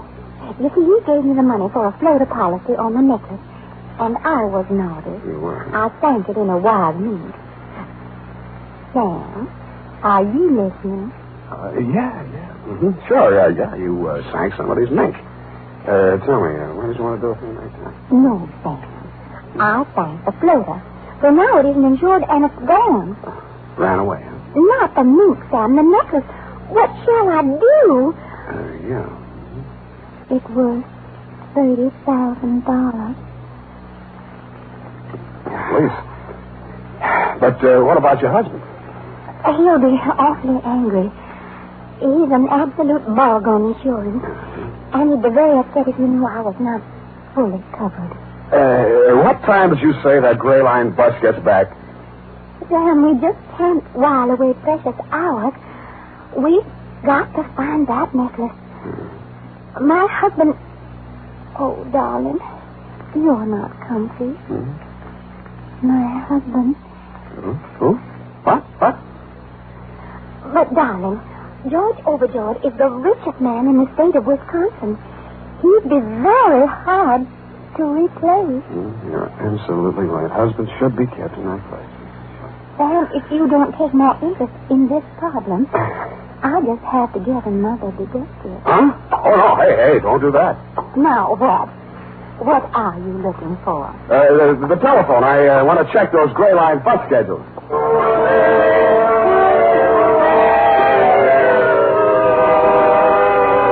Around 5 in the p.m., after we phoned room service with some sandwiches and a pitcher of martinis, I got my assignment. It seemed that the hotel thief who had made off with the necklace had been surprised red-handed and had dropped the rest of the swag, valued at around $100,000, while making his getaway.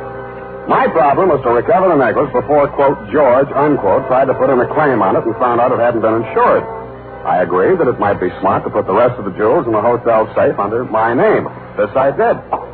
About then, somebody breathed down my neck and said, Hello, darling. Hello. I froze. A second ticked by before I even had courage to turn around and face it.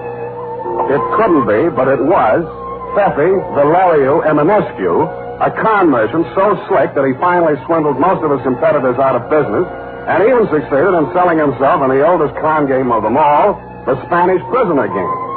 The last time I had locked horns with him, yellow diamonds were turning white faster than the hair of the policeman he was suing for false arrest. Fefi's hair was still very black and very oily, and the big smile he wore was very white and very oily. Sam, darling, do not look so shameful. I am angry on you. You're not angry on me. You can fool with part of the people some other time, but you can't fool Fefi for long. You did a trick on me to lure me out from San Francisco. A gold mine, you promised me. A gold brick mine. But you see, I am humorous. I don't hate you. In fact, I am contrary. You are. And just to prove that I have no harbor of half fooling with you, listen, what do you think of this one? Never mind. We buy a printing press. And what are we pressing? Your luck. No, tickets, vouchers, and the Romanian National Lottery. Vouchers.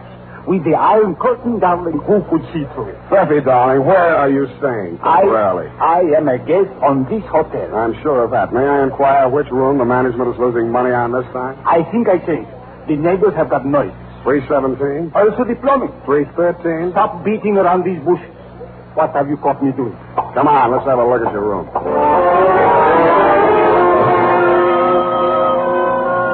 On the way upstairs to his room, Fefi gave me a rundown on the noises in the room adjoining his, 315. On one occasion, according to his story, he'd heard a woman scream, but the rest of it was all in Norwegian. According to him, Overjord was a Norwegian name. But all the same, it sounded fishy, and I don't mean lutefisk. When I gave him a rundown on the missing Overjord necklace, he threw up his hands in anguish and said, Oh, Sam, darling, I think we'd better have a couple of drinks and talk over this. Sit down, Fefi. Aren't we thirsty? No. Look, Fefi, How did those Jimmy marks get on that connecting door? Jimmy, now I see it. Not only do those Norwegians have noses, they have bad habits. And this a client from you. Effie, why would the Overjords break into their own room from this side of the connecting door? Don't interrupt me. I am thinking. Where does that door lead? To the bed. A bedroom? Don't speak on it. Don't go near it. What's in there? A morphine. Let's have a look. Sam, darling, I don't want you to get hurt. Effie, are you threatening me? Well, I am warning you. That makes it easier. Sam, darling, don't. Remember Pando? Oh, be quiet.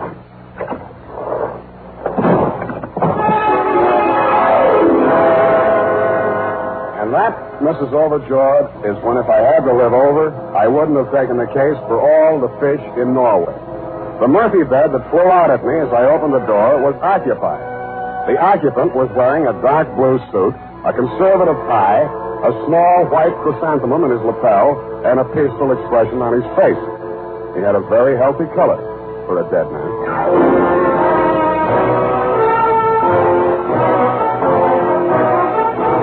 The makers of Wild Root Cream Oil are presenting the weekly Sunday adventure of Dashiell Hammett's famous private detective, Sam Spade.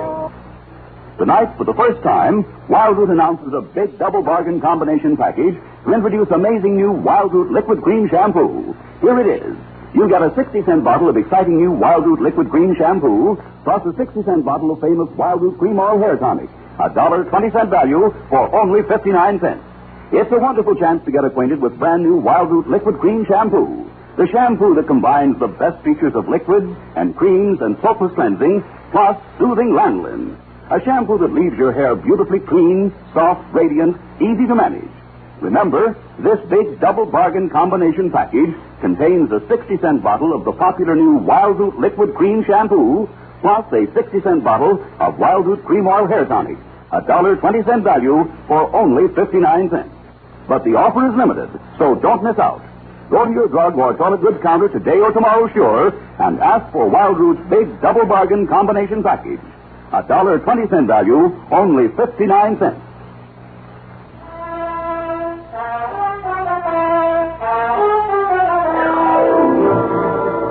And now, back to the Overjord Caper, or The Corpse in the Murphy Bed. Tonight's adventure with Sam Spade.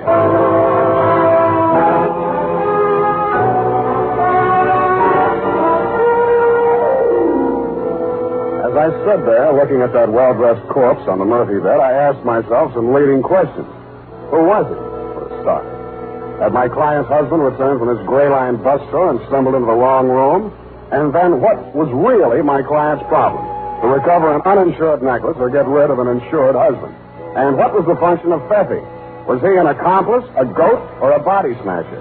At that moment, he was in no condition to tell me because he had fainted dead away. When I had revived him... Where are I? In a bad spot, Pfeffy. Now stop clowning and try to make sense. Make sense? Why not? You never saw a man so sensitive.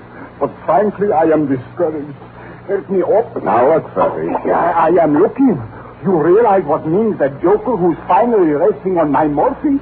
I will be deported to Bucharest. You should be so lucky. Lucky? A Romanian in Romania? At the mercies of thieves, gypsies, and Hungarians? Okay, Pfeffy, you don't want to go home. I do. The ticket for both of us is my client's missing necklace. Did you swipe it? Necklace? Who necklace? Darling, talk about him and I listen. Don't worry about that stiff. He'll keep. What about I? He is comfortable. But where will I sleep? In another city, if you're smart. Now, don't bother to check out. Just drop your bags out the window, hang the Do Not Disturb sign on the door, and dissolve. That should give you about a 24 hours head start. But that would be dishonest. I know, but it's a sacrifice you have to make. Okay. Here. Take the necklace. That's better. And you better take my advice, Pfeffy. Start packing. Like I told you, that corpse is in good shape, but you're not.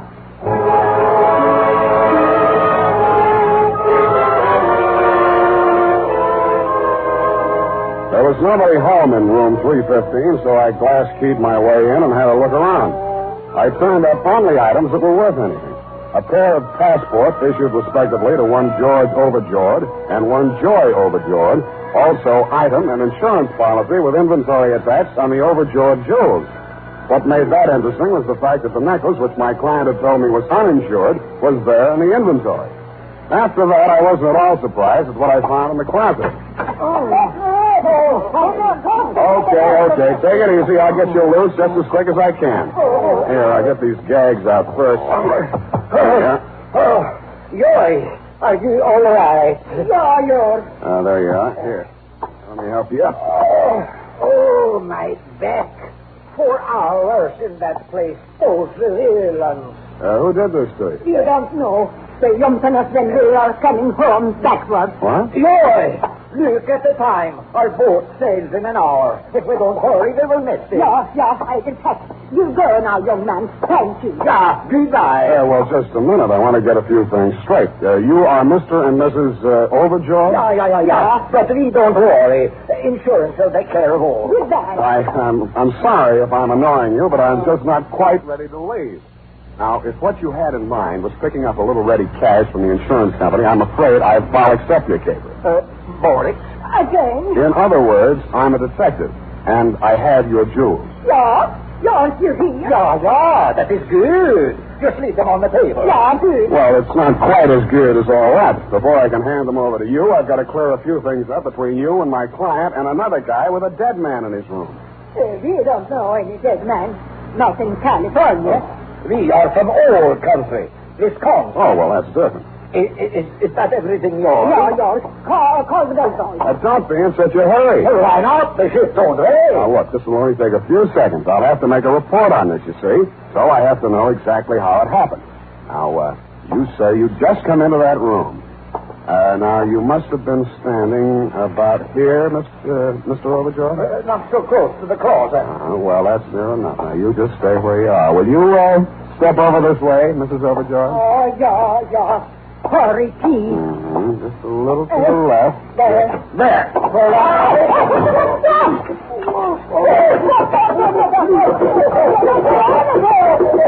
Shut up. I'll report you to Africa for bad dialect. Oh! I thought that would do it. Good. And now to meet the crow. Just a moment. Oh, it's you, Sam. I thought I heard voices next door. I was afraid to go barging in.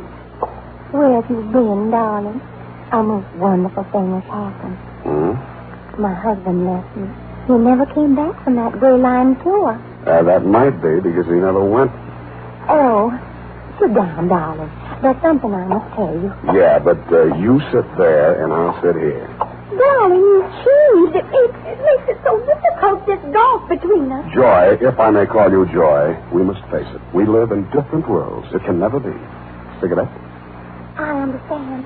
But there's no reason we can't meet occasionally and remain good friends. Sure, I'll come to see you on visiting day.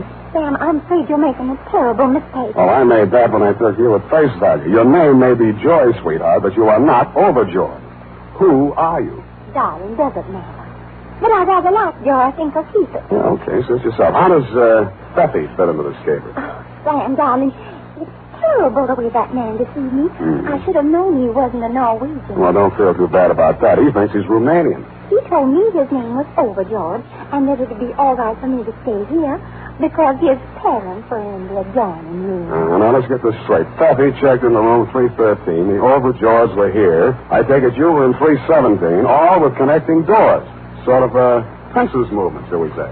Well, I thought it rather strange that I never met them, especially after Faith had brought me the jewels and said they were a present from his mother for my trousseau. Oh, now, wait. Before you go any further, Angel, how are you going to get out of that corner without getting paint on your little feet? Well, he finally told me everything, and that I was as deep in it as he was. That's why I called you. Why? I was panic-stricken. I had to get out from under. And, baby, look at you now. Well, Sam, you will have to admit that I could have done worse. Unless I misjudged you. We do have a jewel. Yeah, that part of it's all right, but what about that corpse? Oh, that was in case Steffi got rid of that necklace before he was caught with it. The police would have something else to hold him on so you and I could get out of the country with the jewel. How'd you get him up here? Piggyback? The bellboy helped me. I told him it was my husband that he was stiff. Yeah, how stiff can you get? You don't believe me? Nope. Oh, I love you. Stop that. All right. Go ahead. Talk to me. Why don't you hit me with your fist? You're a big, strong man. I'm only a woman. What have you got to lose? Look, all I want to know is who put that corpse in the Murphy bed. How dare you? How dare you make love to me and then insult me and push me around like an old shoe? Oh, I did not. I don't have to put up with it, and I'm not going to. I'm going back to Bessie. He's a cook, but he loves me. I'll hit you. Hit you. Hey, my ear. You're choking me? I am not. I can't breathe. Darling, what are they doing for you? You deduce this poor girl to her condition? I guess so. I don't know how. Come, darling, we are no longer friends. Our relations are shortened, nil and one. But you, my love, I forgive you. Come away with me. We will start life anew with a better scheme. But, Susie, dear, aren't you forgetting something? First, Jule, that old man and that old woman lied to us. They are not Overjord. They are crooks and robbers. Papa, no. I think he's right. But how did you... I found them in there and untied them. Instead of phoning the police, they started packing. So you see, darling, we couldn't take the jewels anywhere. But why not? The M&S to motto inscribed on our family crest. Honor among thieves, except for gypsies and Hungarians. But, Bessie, dear, I tried to steal them from you. That was another horse car, my darling. Between you and I is a technical difference. This is known as a double cross. That is expected from a woman. But from you, Sam, darling, I am aghast. I am appalling. You have behaved without charm. I don't hate you, but it is all I can do to forgive you. Come, my lord. Now, wait a minute. What? You have the jewels. You can prove nothing. There's still that corpse. Sam, darling, come, I show you.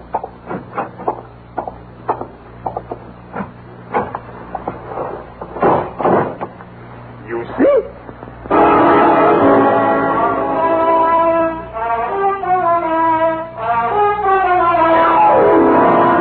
I didn't. All I saw was a well-made Murphy bed. The well-dressed corpse was gone. When I turned around, so were Feffy and Joy. Period. End of report. Next week, Sweetie's dialect. But, Sam. Yes, Eddie? Oh, I hardly know where to start. Oh, P.S.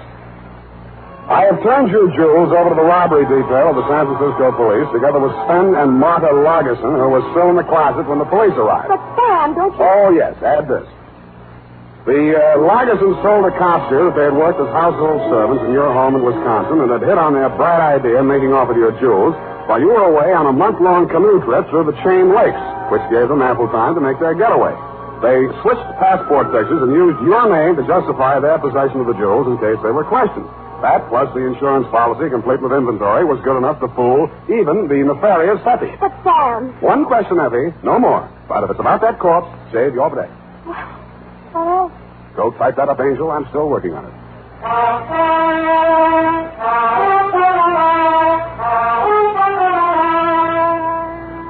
And now, listen to this. Don't delay. Get your Wild Root Cream Oil now, the nation's leading hair tonic with Wild Root's big bargain combination package. For a limited time, you can get a 60-cent bottle of Wild Root Cream Oil hair tonic, plus a 60-cent bottle of Wild Root's sensational new liquid cream shampoo, $1.20 value, both for only 59 cents. Get it today for the whole family.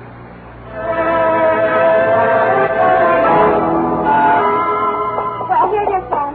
Did you get any place? Well, there's a couple of fingers left in there. Will you join me? Oh, thank you. No, I meant a different kind of stiff. Oh, the one in the Murphy bed. Well, I'm expecting to break on that any day now. Well, you have a walkout bed in your apartment, Sam. A similar proximity will inspire you to greater mental thought. Please, I won't sleep a wink. That's just what Mr. Eckridge said. But I told him you were busy on this big jewel robbery. What was his problem? The man from Mortuary, you know. That vulture. He is a razor blade in the parachute pack of optimism. He is a sandbar in the river Styx. Well, as I said, Sam, it's his living. But I promised to give you the message. It seems he has to find this woman. Now, she did a very strange thing. Yeah? I mean, she came into the Dardanelle Mortuary and said her name was O'Rourke. And her husband was there and that his parents had arrived from Ireland right when he dropped dead. And the Irish relatives were mad because she sent him out for embalming before they got out of wake. and she wanted to know if Mr. Etheridge could sneak him into the hotel before they found out. Why didn't you tell me this before? Well, Sam, I didn't want to clutter up your mind when you were busy on a big Jule caper. And besides, he learned that she was a practical joker and got his body... Sam. Yes, Ed. Sam, could it... the one in the movie that I mean... Isn't the short arm a coincidence, Sam? Yeah, probably is. You know, everything that happens in hotels doesn't get in the papers. Hardly a day goes by that some joker doesn't plant an embalmed body in a Murphy bed. If it isn't that, it's frogs or salamanders. Or sometimes it used to be crackers when so many of them were on the American plan, you know. Crackers? Oh, good night, Sam. Good night, sweetheart.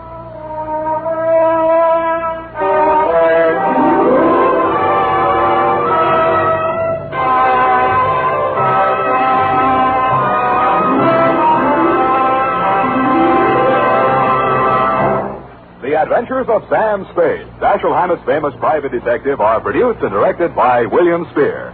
Sam Spade is played by Howard Duff. Lorene Tuttle is Effie. The Adventures of Sam Spade are written for radio by Bob Tallman and Gil Dowd. Musical direction by Lud Gluskin, with score composed by Renee and Pierre Garrigank. Join us again next Sunday when author Dashiell Hammett and producer William Spear join forces for another adventure with Sam Spade.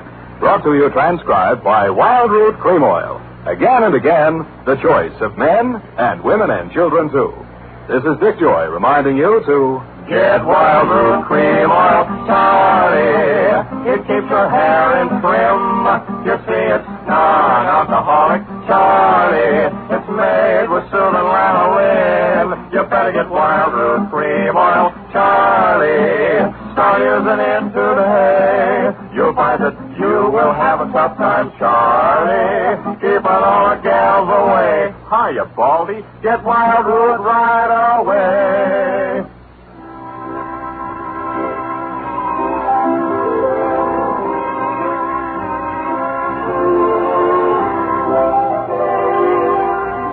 This is CBS, the Columbia Broadcasting.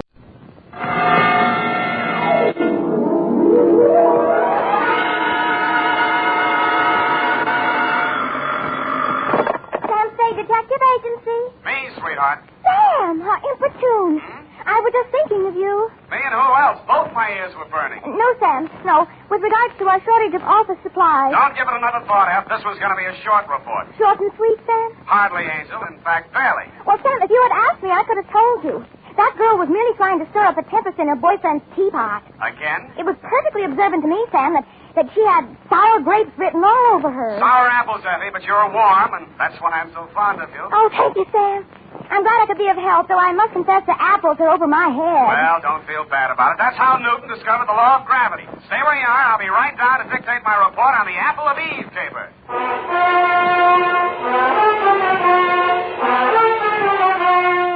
Dashiell Hammett, America's leading detective fiction writer and creator of Sam Spade, the hard-boiled private eye, and William Spear, radio's outstanding producer-director of mystery and crime drama, join their talents to make your hair stand on end with the adventures of Sam Spade.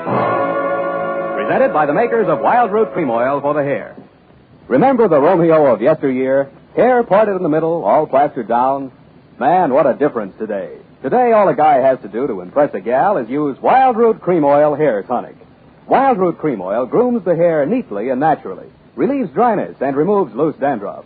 If you're still using old-fashioned hair tonics or none at all, then for her sake, spruce up today with Wild Root Cream Oil Hair Tonic. In bottles or the handy new tube, it's again and again the choice of men who put good grooming first. And now, with Howard Duff starring as Spade, Wild Root brings to the air the greatest private detective of them all in the adventures of Sam Spade.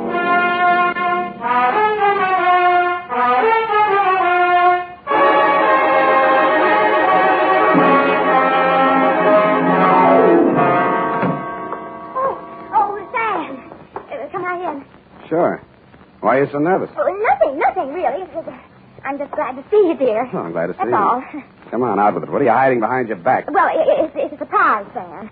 So you just run along into your office, and I'll be right with you. Surprise, huh? Let me think. Father's Day? No, surely not. Oh, no, Sam, no. It's just as regards our shortage of office supplies. I do hope you'll be able to mince your words. What's all that junk you got stuffed in between the pages of your notebook? Where? Oh, well, Sam, you see, improvisation is a child of necessity, so, To stretch our supplies, I just cut up some old strips of waste paper in case we run out of the genuine. Well, very ingenious. Shall we commence? Yes, but not too many corrections, Sam. I'm afraid this eyebrow pencil might not last. Well, don't bear down on it. Where was I? No place, Sam. Date? I already have that, Sam. This one goes to... Hey, Yes, Sam? the calendar. Where is it? Calendar? Which calendar, Sam? You know perfectly well which calendar. It's been hanging there on the wall for 3 years. The one from Harold's Club in Reno. Oh, that old calendar. It was out of date anyway, Sam. That calendar was timeless. It was not, Sam. It was vulgar. That's a lie. I met the girl who posed for it. In more modest circumstances, I hope. Put it back. Now, Sam, don't. F, what did you do with that calendar? You mustn't excite yourself, Sam. Let me see that notebook. Yes, Sam. Old waste paper, indeed. An art treasure mutilated. And for what? To serve your own base purposes. Just because you were too absent-minded to order a few office supplies. But I frequently alluded to our dwindling resources, Sam. But no, you were too proud. Take these and put them in a safe place. You can put it back together with Scotch tape on your own time. Oh, we're out of Scotch tape, Sam. We've got a first aid kit, haven't we? We used to. Use the adhesive. Date, June 19, 1949. I won't soon forget that. 2, Detective Lieutenant Dundee, Homicide Detail, San Francisco Police, from Samuel Spade, license number 137596. Subject, the Apple of Eve Caper. Dear Dundee. The start of it was yesterday when Eve Adams first walked into my office. She was angry and she was terribly, terribly hurt. In fact, she had a shiner, a swollen jaw, and somebody had bitten her on the arm. And furthermore, she had the audacity to suggest that there was something shady between I and Mr. Hagen, when it is an item of public information that her and Gorse Hagen was washed up practically before they started. And I might just add in passing... Just a minute, Miss Adams. You say this girl came to your apartment in a jealous rage and attacked you without provocation. None whatsoever. I never opened my trap to her, except to remind her that it would have been a blessing to the human race if her old man had never met her old lady. And if she thought those 3 layers of pancake on her puss could fool a blind man as to her true age, and seeing as what her mouth was, she should never open it for fear of what might come out. I see. And the girl's name? Down at that flea bag where she works, she's billed as Dream of Love. And is she ever a nightmare? Dream of Love. That's D-R-E-A-M-A? It says there, but I do not intend to take this episode lying down on my chin, Mr. Spade. Why, if it had not been for the timely arrival of my concierge, that cheap mare would have brained me with my own gin bottle. I see. Landlady broke it up. And you say she threatened to return with a gun and blast you if you continued seeing Mr. Hagen. That is a fact. And she is just cheap enough to try some low trick like that. Mm-hmm. And what do you want me to do, Miss Adams? I want you should pay a formal call on that dame and tell her that upon the very next occasion of any violence or threats thereof out of her, I'm going to yell cop. In fact, Mr. Spade, I am placing my life and limbs in your hands, and if you are anything of what you're cracked up to be, you will have no difficulty in giving that creepy crow the bum's rush straight out of my life. Pardon me, Miss Adams. My secretary seems to be calling you. Out of my way. I know who's in there, and I'm going in. Out of my way. Mrs. Spade, keep her off. You should have hired the 4th Marines, dearie. Now, ladies. Ladies, please. Break it up. I'll show you who to get tough with. You're Ladies. telling me, Shamus, or I'll let you have it. Now, ladies, please. Now, let's talk this over calmly and sensibly. Okay, you asked for it. Now, ladies. Oh. Please.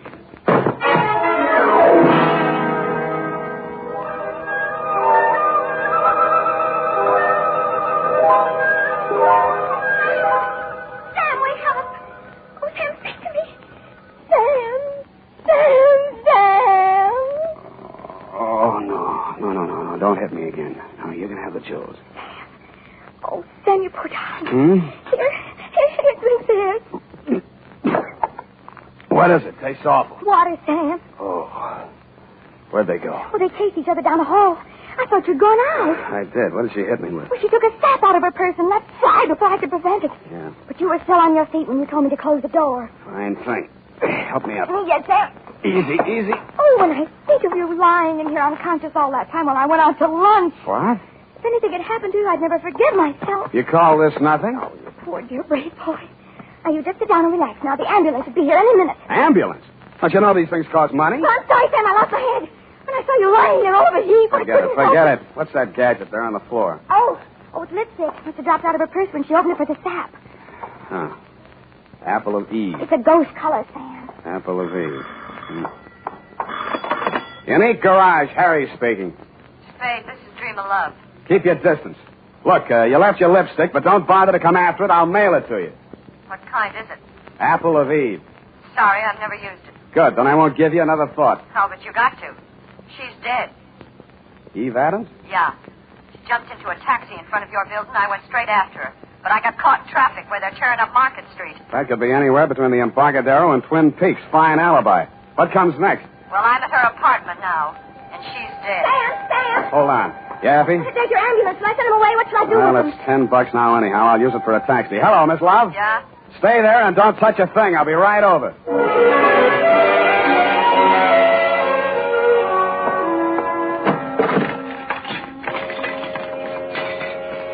Dreamer hadn't waited, if that was really where she'd called me from. Eve Adams was on the bedroom floor in front of a dressing table. There was broken glass all over the floor. The place reeked of perfume. The front of her negligee was splashed with red. I looked for the wound, but I didn't find any. Then I looked at her hands. All the nails on her left hand and 2 on the right were the same color as the stain on her clothing. Evidently, she'd been seated at the dressing table putting on nail polish when the murderer entered the room. The back of her head had been creased by the well-known blunt instrument, such as a heavy sap. I felt the bumps on my head and looked at the overturned nail polish bottle on the dressing table. It was called Apple of Eve.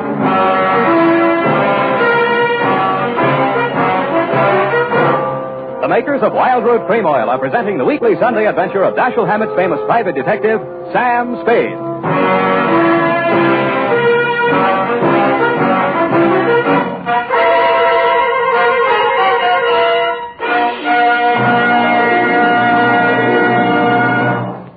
Now, here's important news on good grooming. If you want the well-groomed look that helps you get ahead, socially and on the job, listen. Recently, thousands of people from coast to coast who bought Wild Root Cream Oil for the first time were asked, how does Wild Root Cream Oil compare with the hair tonic you previously used? The results were amazing.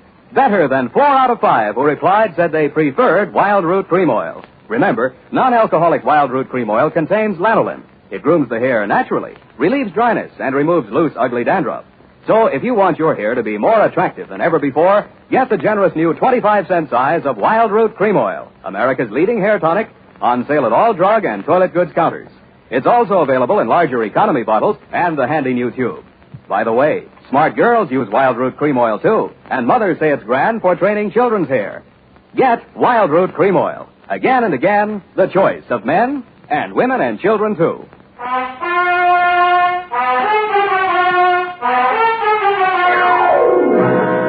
And now, back to the Apple of Eve caper. Tonight's adventure with Sam Spade.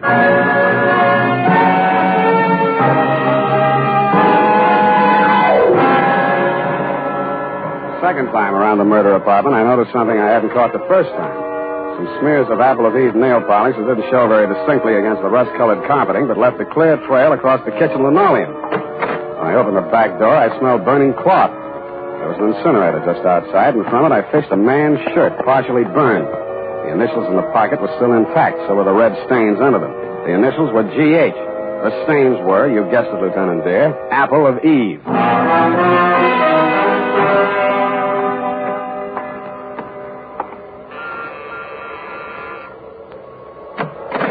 Yeah? I'm looking for Miss Dreamer Love. She home? No, she isn't. Thanks. I'll come in and wait. Hey, wait a minute. You... Okay, you're in. What do you want with her? She's in a little trouble. You a cop? When do you expect her back? I don't know. What's this trouble? She threatened to kill a woman, and now she's dead. Who? A girl named Eve Adams. Why would she want to kill Evie? The way I got it, they were locking horns over a guy named Gorse Hagen. You know him? Yeah, and I wish I didn't. Who is he? He used to run a gambling ship down at Malibu till the law turned it into a bait barge. Now he calls himself a yachtsman. But if you're trying to connect him up with my sister, it's a bad connection. She hasn't seen him in years. His idea or hers? Hers? And mine. Then what was the beef? And who are you? I'm her brother. Eddie's my name. And why would there be any beef between those two? Evie was my sister's best friend, and she was engaged to me. Then this news must be quite a shock to you. You're taking it like a little soldier. She was asking for it. I warned her. I begged her to leave town with me. But no, she couldn't sneak off like that without letting Gorse know the score. I told her he'd kill her before he'd let her go. Mm-hmm. You live here, Eddie? Yeah, what of it? Where do you keep your shoes? In a closet, kidder. Where do you keep yours? Under the bed? Which closet? In here? Hey, wait a minute, you. Get your hands off me. Let me see your warrant. It better be good or you're going out of here on your head. Take your hands off me, Eddie. Let's see that warrant. All right, I got a warrant, Eddie. Here.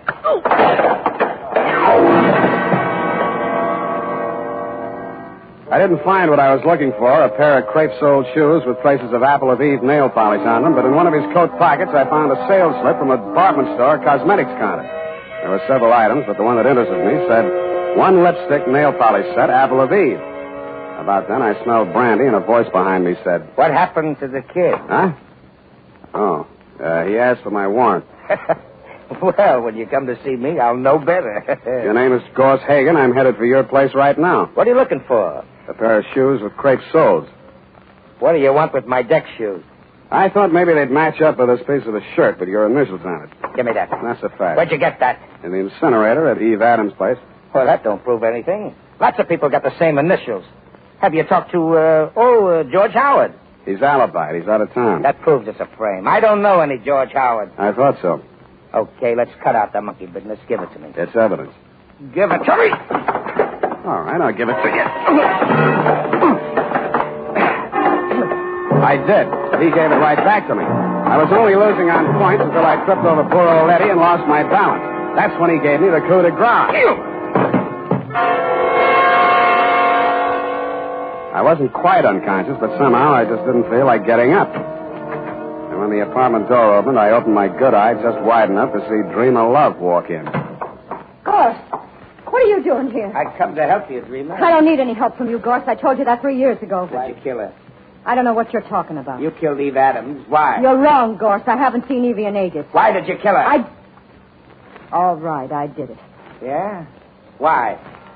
I was jealous. Seeing the two of you together after all we'd been to each other. Go on, laugh at me. I committed murder out of love for you. It's very funny, isn't it? I'm very fond of you, Dreamer. My poor little Dreamer Love. I'd give you anything, honey. The shirt from my back. Here's a piece of it on the counter. Where'd you... I see you're impressed. Me, too. Come on, we'll go someplace where we can be alone and talk things over. Oh, no, Gorse, please. I can explain everything. Explain in the car on the way down to the boat. Come on. You're hurting me. Oh, no. Come on, out the door.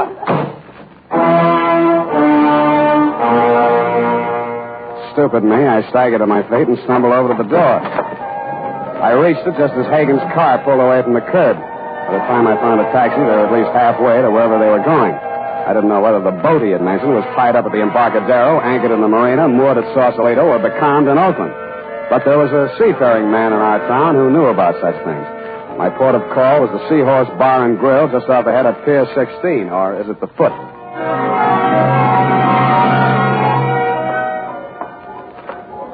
Captain Pasoldi?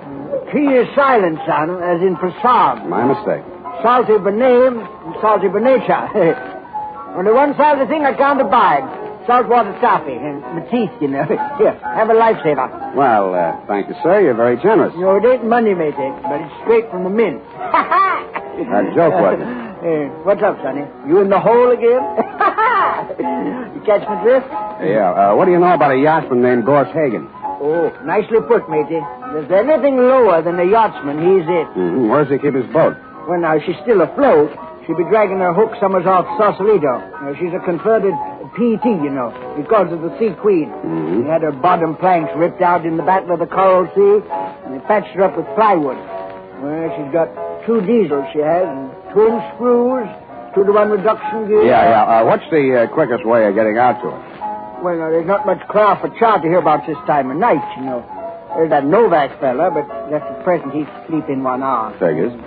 Might not be worth your while anyways. Why not? Well, Hagen stopped by here 20 minutes ago looking for his engineer. Said he was casting off on-tide engineer or no engineer. What about your boat? My boat? Well, now, matey, on a plotted course, she'll stand up to any double-ender Monterey dory in the class. Yeah. Without a head sea, that is. Then on the other hand, you put her in a bottom race. And $1.25 swell. Yeah. How much? How much? $5 an hour. And that's with you, man, and the bilge pumps. Okay, let's go. This, Hagen fella now. You onto the trim of his sails? Sails on a PT boat? Oh, not the boat, sonny. The man. Cut of his jib. No, I didn't notice that, but he was wearing crepe-soled shoes. I'll tell you about this Hagen, matey. Fella once tried to board him. A customs officer, no less. What's up? Picked him up 4 days later in a gill net with a fish gaff stove clean through his neck. Here, have another lifesaver. You may need it.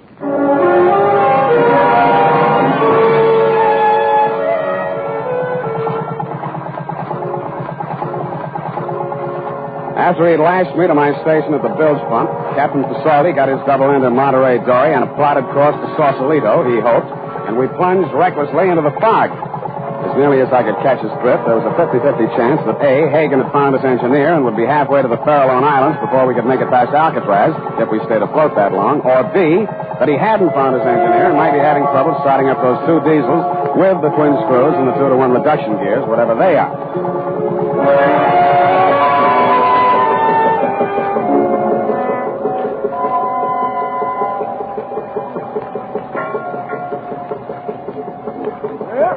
She lies, matey. Which one? Oh, about 5 points to port. The blue one with the high freeboard. Uh-huh. You get up on the port deck, matey. The ladder's round on the lander side. I'll swing round and put you on it.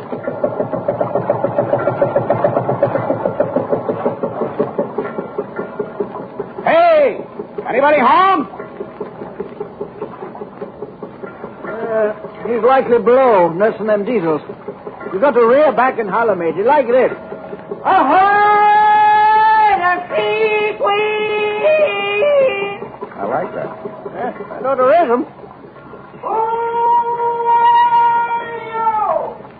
Captain Salty, board the Lugger Crabtree. The supercargo requests permission to board, sir. Who is he? Spade! I want to talk to you, Hagen. Captain Salty. Up down, you clumsy lubber. Where'd he get you? Don't write the note. That's a midship. Here. How do you run this thing? I got to get you to shore. That's throttle. There's your forward gear. Oh. No, don't pull her back all the way. She'll die. Vacuum tank. You lie still. What are you looking for? Jumper pocket. Lifesaver. In case you need it. I don't know more. Best winds on your after quarter, matey. Remember Okay, that. take it easy, Captain. Keep her balanced. Don't let your jib ruffle. Keep her on course, matey. Keep... Hey, Captain. Captain Salty. Sour racket.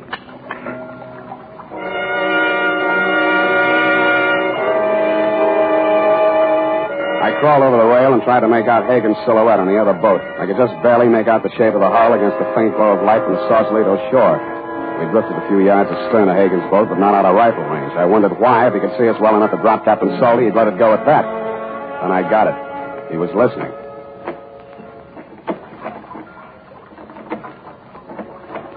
Somebody was pulling out from shore in a rowboat. I didn't waste any more time listening. I dug into Captain Salty's jumper pocket, fished out a waterproof pouch. I took his seaman's papers out of it. He didn't need them anymore. Wrapped it around my gun. And I took off some clothes and eased myself over the side. I didn't swim for speed, but for distance, stopping now and then to make sure the man in the boat was still covering for me. I felt my way around the hull till I found the anchor rope. Just as I grabbed it, I heard him rest his oars. Hagen, who's that? Eddie Love. What do you want? I've come after my sister. Go on home, Eddie. She's sailing with me. That's the way she wants it. You're lying. Wait a second. Come on out there, Dreamer. What's happened? Your brother's down there in the boat.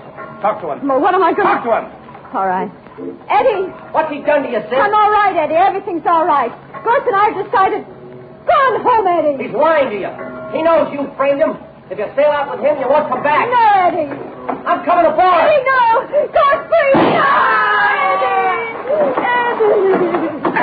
Drop it, Hagen. No. Drop the rifle. Go up. You're lousy, shameless.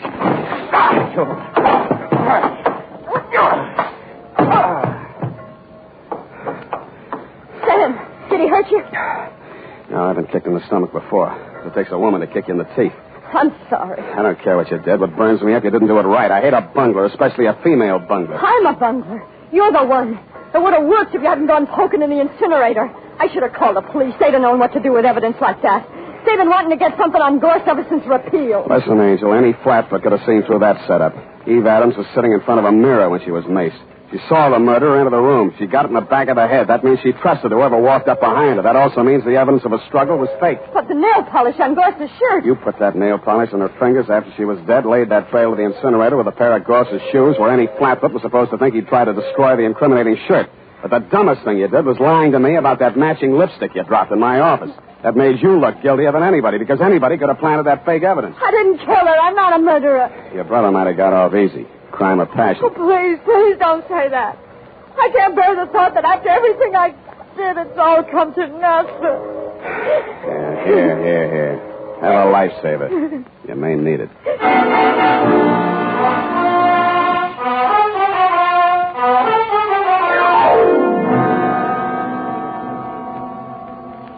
Period. And a report. Oh, Sam. Poor Captain Pasolti. P is silent. F is in Passam. Go type that up. All right, Sam. Last one in the package.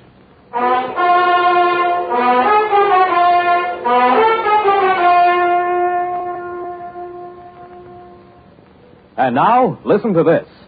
If you want the well-groomed look that helps you, listen. Recently, thousands of people from coast to coast who bought Wild Root Cream Oil for the first time were asked, how does Wild Root Cream Oil compare with the hair tonic you previously used? The results were amazing.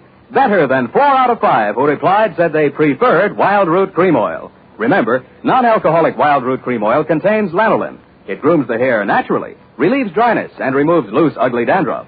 So if you want your hair to be more attractive than ever before, get the generous new 25-cent size of Wild Root Cream Oil, America's leading hair tonic, on sale at all drug and toilet goods counters. It's also available in larger economy bottles and the handy new tube. By the way, smart girls use Wild Root Cream Oil, too, and mothers say it's grand for training children's hair. Get Wild Root Cream Oil. Again and again, the choice of men and women and children, too.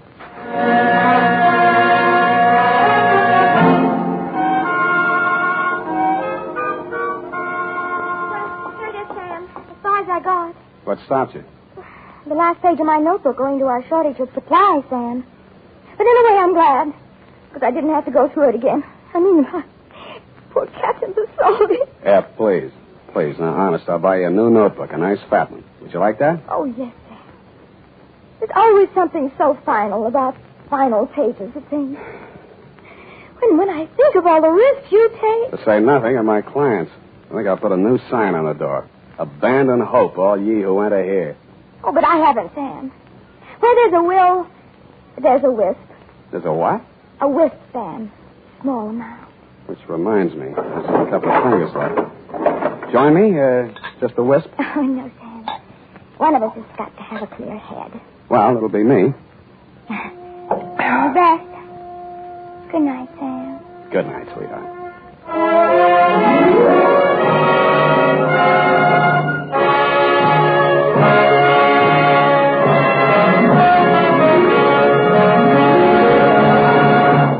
The Adventures of Sam Spade, Dashiell Hammett's famous private detective, are produced and directed by William Spear.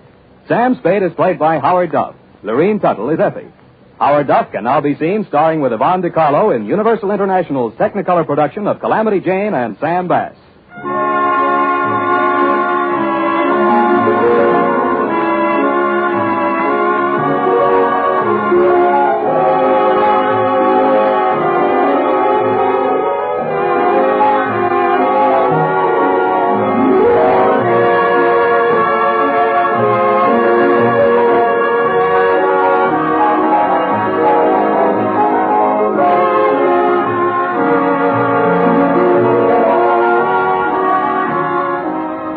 The Adventures of Sam Spade are written for radio by Bob Tallman and Gil Dowd. Musical direction by Lud Gluskin, with score composed by Renee and Pierre Garrigan. Join us again next Sunday when author Dashiell Hammett and producer William Spear join forces for another adventure with Sam Spade.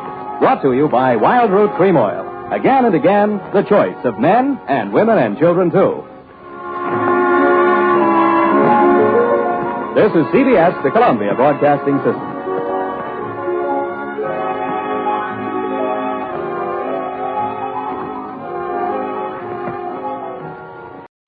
The Adventures of Sam Spade, Detective, brought to you by Wild Root Cream Oil Hair Tonic, the non-alcoholic hair tonic that contains lanolin.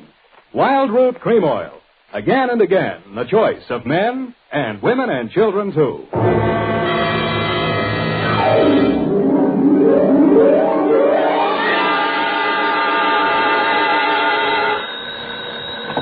Sam Spade Detective Agency. Me, sweetheart. Sam, where have you been? I've been tasting the bitter with the sweet at Miss Wigginson's School for Girls, sort of a special course in homicidal apiculture. Apiculture? Mm-hmm. There were apes involved? Effie, where is your Latin? Apis, apianus. Of or pertaining to bees. Oh, bees, of course. It was a bee caper? It was a beekeeper caper. Oh, that's funny, Sam. That's a honey. Effie, put these words down in your little book. Honey, sweetness, hives, combs, etc. Never mention them again. What? Keep things humming, sweetheart, and I'll be right down to drone my way through my report on the queen bee caper.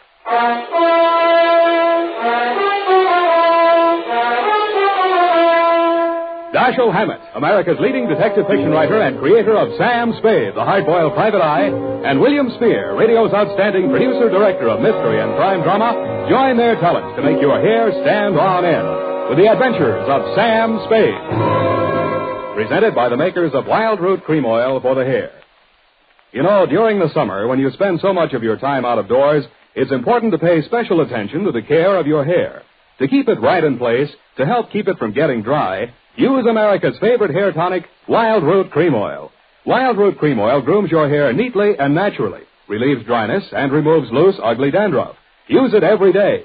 If you've never tried it, ask for it in the 25-cent Get Acquainted bottle, and ask for it by name. Wild Root Cream Oil Hair Tonic. Again and again, the choice of men and women and children, too. And now, with Howard Duff starring as Spade, Wild Root brings to the air the greatest private detective of them all, in the adventures of Sam Spade.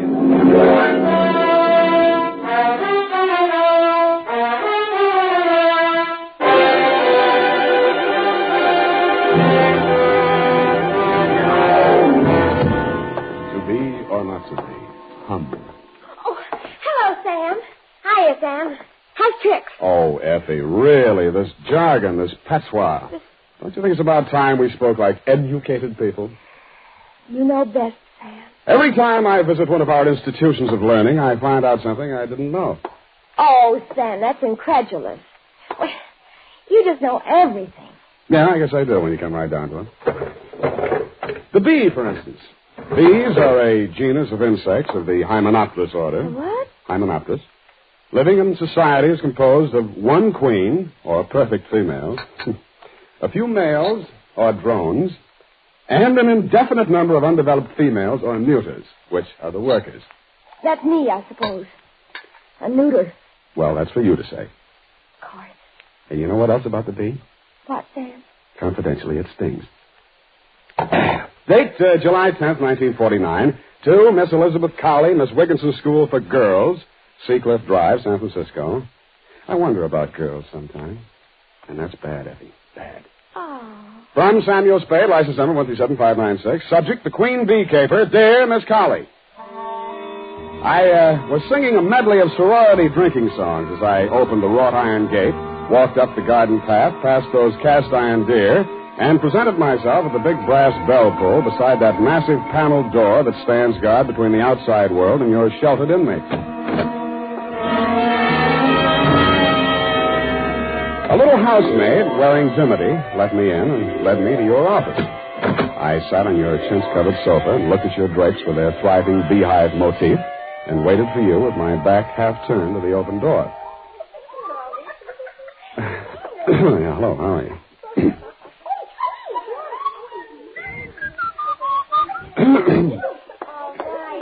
All right, girls. Break it up now. Go on. Haven't you ever seen a man before? Run along now. You'll be late for physical ed. Go on.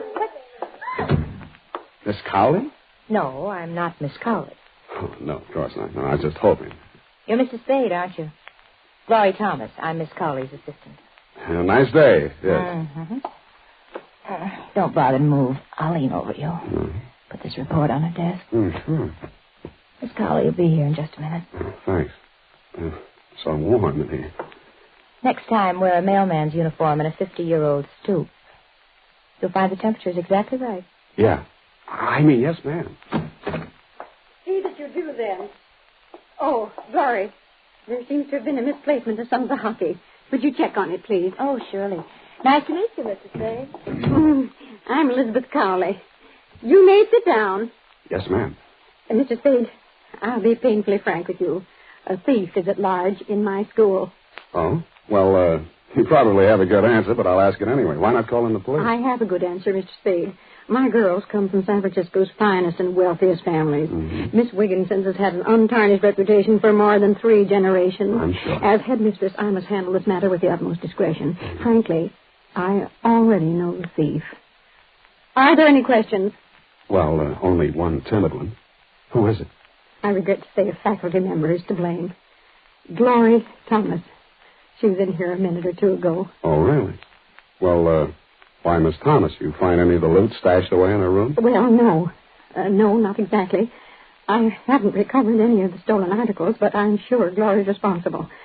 I'm certain she's the thief. You're just sure? I thought perhaps you might establish definite proof against Glory. You mean you want me to frame her? Oh, no, Mr. Spade. You misunderstand me. I don't think so, Miss Cowley. Oh, dear, I was afraid this would happen. I told Ursula. But then All right, I'll ask. Who's Ursula? Mr. Spade, I think I can trust you. It was Ursula who instructed me to call you. Ursula Kavanaugh. You know the name. The Ursula Kavanaugh, inherited all the real estate, lives in Kavanaugh Towers penthouse, hasn't set foot out of there in 20 years? Yes. Mrs. Kavanaugh is our school's benefactress. She is, of course, on the board of trustees. She is, moreover, a dear personal friend. Oh, I see. Oh, yes. We were classmates together here many years ago. Ursula's quite unlike myself. Married well, though a widow now. Rather aggressive. Frankly, she wishes to have Glory Thomas discharged. But her connection with the dismissal must not be known. Now, I don't suppose I can ask you to take the assignment now. I'm a detective, Miss Cowley, not a frame-up artist.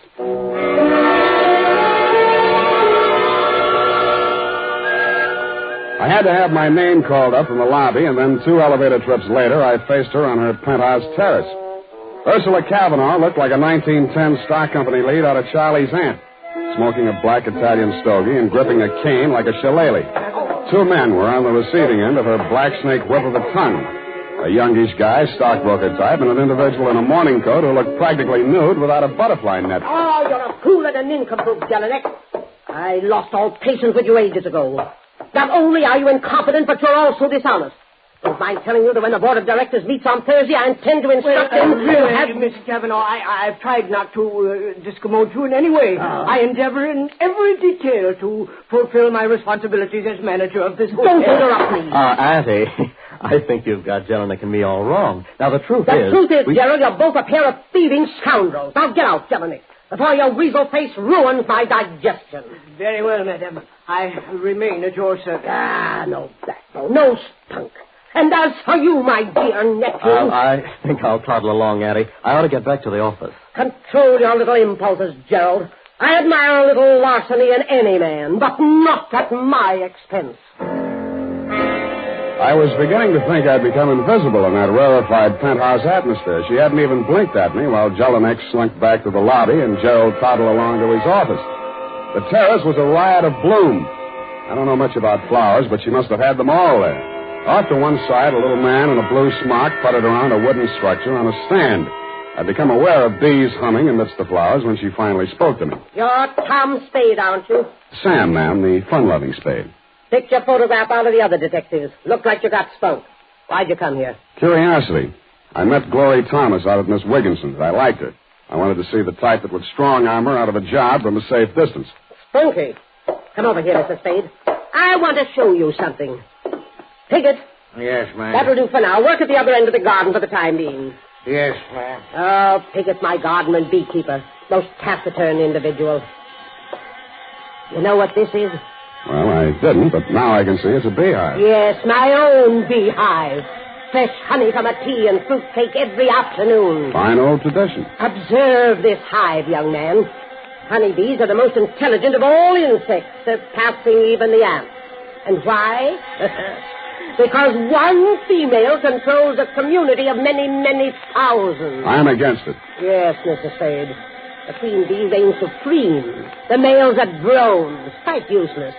The female workers perform all necessary labor, no waste motion, no dissension. Well, some of my best friends are drones, and I just can't stand them. I think you understand me, Mr. Spade. I wish Gloria Thomas removed from San Francisco for an excellent reason. My nephew, Gerald Long, the young man who just left here, has developed absurd romantic notions about her. Yeah, so you want the romance busted up, but if you try to break it up openly, your nephew might get stubborn and even marry her. On the other hand, by framing her as a thief, you ward off the affair until you can figure out some other dirty trick. I knew you'd understand me, Mr. Spade. I admire bluntness in moderation. Well, what do you say to joining forces with me? Just one thing, Mrs. Cavanaugh. Nuts.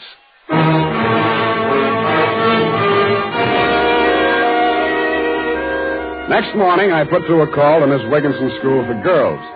It had been my intent to talk to you, Miss Colley, to tell you I'd left my hat in your office, but somehow I found myself talking to Glory Thomas. And somehow our talk resulted in a cocktail date at the 10 o'clock Scholar Bar and Lounge. I shouldn't have come, of course. Oh, exam papers to grade, no doubt? Stacks and stacks? Soft velvet-type hands. Well, what's this, Emma? Stain. I teach our girls chemistry, among other things. How about me taking on a night school class for the other thing? You're crazy. You don't need any education. Well, I can always use a postgraduate course. You're really crazy, Sam. I needed this. We'll make a night of it. Maybe. Gerald won't object, huh? What's that mean? Who have you been talking to? That hateful old woman? Mrs. Cavanaugh wants to put the boots to you, Glory. She called me in to frame you. I could kill her. Oh, easy now, Glory. Don't talk to me. I thought I could take it. I thought I could be patient and wait while Jerry ironed everything out, but not now, though. I hate that selfish, domineering old woman. I hate her nephew, and I hate you. Well, that'll do to start with, honey. Now let's get down my list. I hate... Don't let me go. I've had all I can take for one night. Hey, wait a minute, Glory. Hey, you forgot your bag. Hey!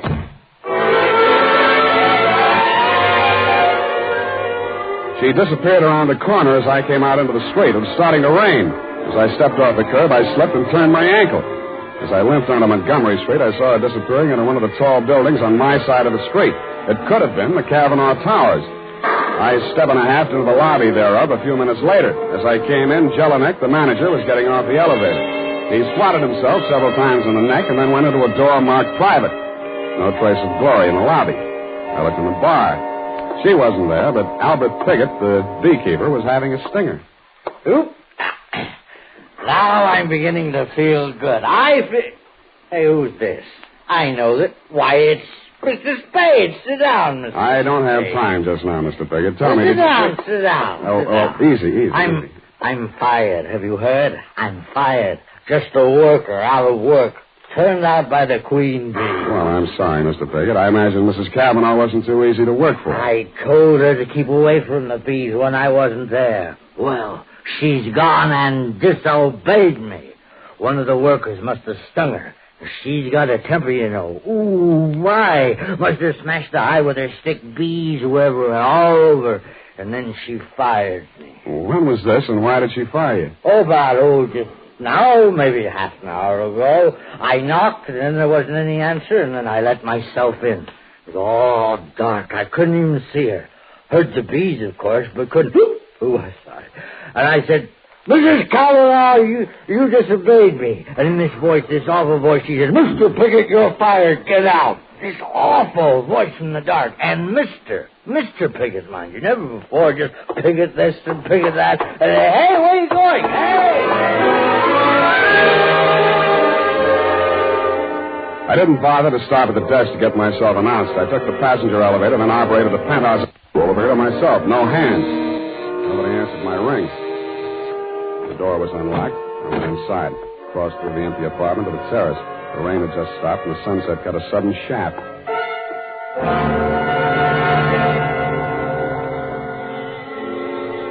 First I heard it, the humming of swarming bees. Then I saw the overturned beehive. Then I saw Ursula Cavanaugh sprawled back in her chair, her stick and Italian stogie on the floor, while the bees clustered greedily over the fruitcake and honey set out on the table. I wondered if those most intelligent of all insects had the answer to Shakespeare's question, "O death, where is thy sting?"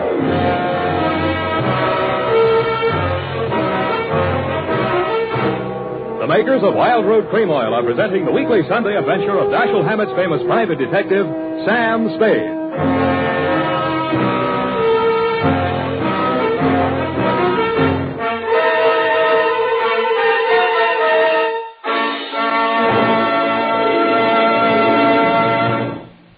Now, here's important news on good grooming. If you want the well-groomed look that helps you get ahead, socially and on the job, listen. Recently, thousands of people from coast to coast who bought Wild Root Cream Oil for the first time were asked, how does Wild Root Cream Oil compare with the hair tonic you previously used? The results were amazing. Better than 4 out of 5 who replied said they preferred Wild Root Cream Oil. Remember, non-alcoholic Wild Root Cream Oil contains lanolin.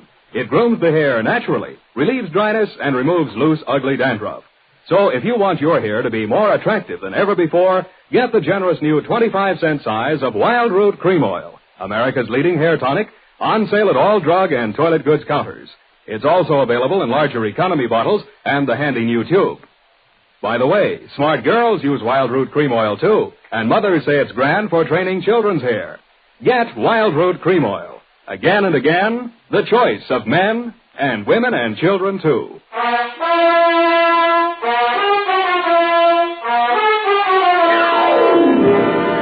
And now, back to the Queen Bee Caper. Tonight's adventure with Sam Spade.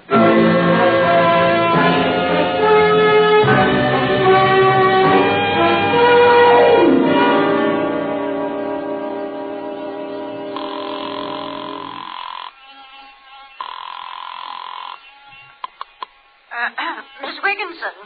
Miss Cowley speaking. Sam Spade. Oh, yes.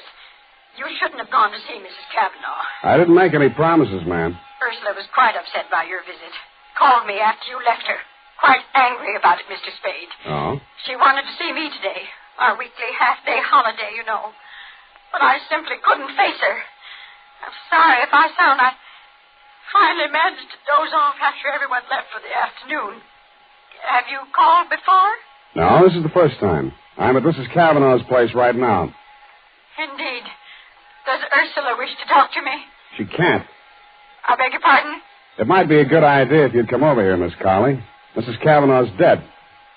What was that? Mrs. Kavanaugh's dead. And since you're her oldest and closest friend... Yes, Mrs. Spade. I'll come immediately.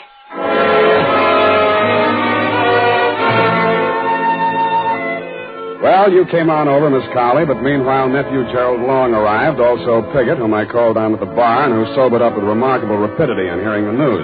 Gerald was shaken up by his great aunt's demise. We waited for the family doctor to arrive and watched Piggott entice the bees back into the hive. You turned up soon after and tried to soothe Gerald's nerves. The hotel manager, Jelinek, also flooded in. The doctor diagnosed cause of death as shock from formic acid, the secretion bees inject into the bloodstream with their stingers. We all stood around thinking our various thoughts as the doc voiced this verdict. Piggott was the one who voiced an epitaph. She really knew nothing about bees, you know. The queen bee was all important, she thought. But there's always a rebel in every hive. The queen bee is always deposed sooner or later. The worker bees go on and on, but the queen bee can't reign forever. After that, we all left and went our various ways. Poor old Piggott shouldn't have said that, but he must have been a lot drunker than he seemed, because he was found next morning in his garden in Marin County beside his overturned beehive, a victim like his late employer of fatal bee stings. That'll make you a fool if you think you'll get away with this. Don't threaten me, Mr. Long. I've been bullied long enough. I don't intend to lose my position here now Mrs. Kavanaugh's gone. I've taken all I could stand from her, and I don't intend to let you walk all over me. I'll do whatever I think needs to be done, Jelinek. So if you're trying to insinuate I that can cause you as much trouble as you cause me, maybe more. With what I found out about you now. Get out of here. Go on, beat it before I break. How did you get in here, Spade? Door was open. Well, if you're here to collect any kind of bill, I want to know what services you rendered. Nothing's rendered yet. But I figured you might like to know that Aunt Ursula was murdered. Murdered? You can't say that. Not in my hotel. Shut up, Jelinek. You need proof to back that up, Spade. I've got it. Piggott. What? Piggott's dead. How do you know? His doctor just called me. Yeah. Well, that's why I know your aunt was murdered. I've just been out to Marin, had quite a session with that doctor. Well, where's your proof, man? Who'd want to kill her? Well, oh, stop it. Practically everybody who knew her. Really, now, I must protest this disrespect to the members Shut of the... up. Go on, Spade, go on. Start getting specific. Well, specifically, Piggott's doctor, because of what I suggested, examined the dead man again, found the mark of a hypodermic, plus the fact that a concentrated solution of formic acid killed Piggott. Pigot's next-door neighbor said he'd been stung as often as 10 and 12 times a day. That meant he'd built up a certain immunization to bee sting. Are you suggesting that someone murdered him with an injection of commercial formic acid? I thought I'd made that fairly clear. And what would the motive be? To keep him from talking about his employer's murder. I see. Well, is that all? Yeah, except that his neighbor told me somebody answering your description called on him this afternoon. Mike? Oh. Well, yes, but Spade, look here, I can explain that. Allow me. Hello. Gerald, hello, darling. I'll be through in about an hour. I just got to check supplies in Chem Lab, and then I'll be home and show you what a cook I am. You better be pretty. I'm sorry, just a second. Here's Gerald. For you, Gerald, your wife. Oh. Hold on a second, honey. Spade, look here now. You can't drag her into this thing. When did you get married? Yesterday afternoon. Husband and wife. No testifying, huh? Well, I don't think I'll need your testimony.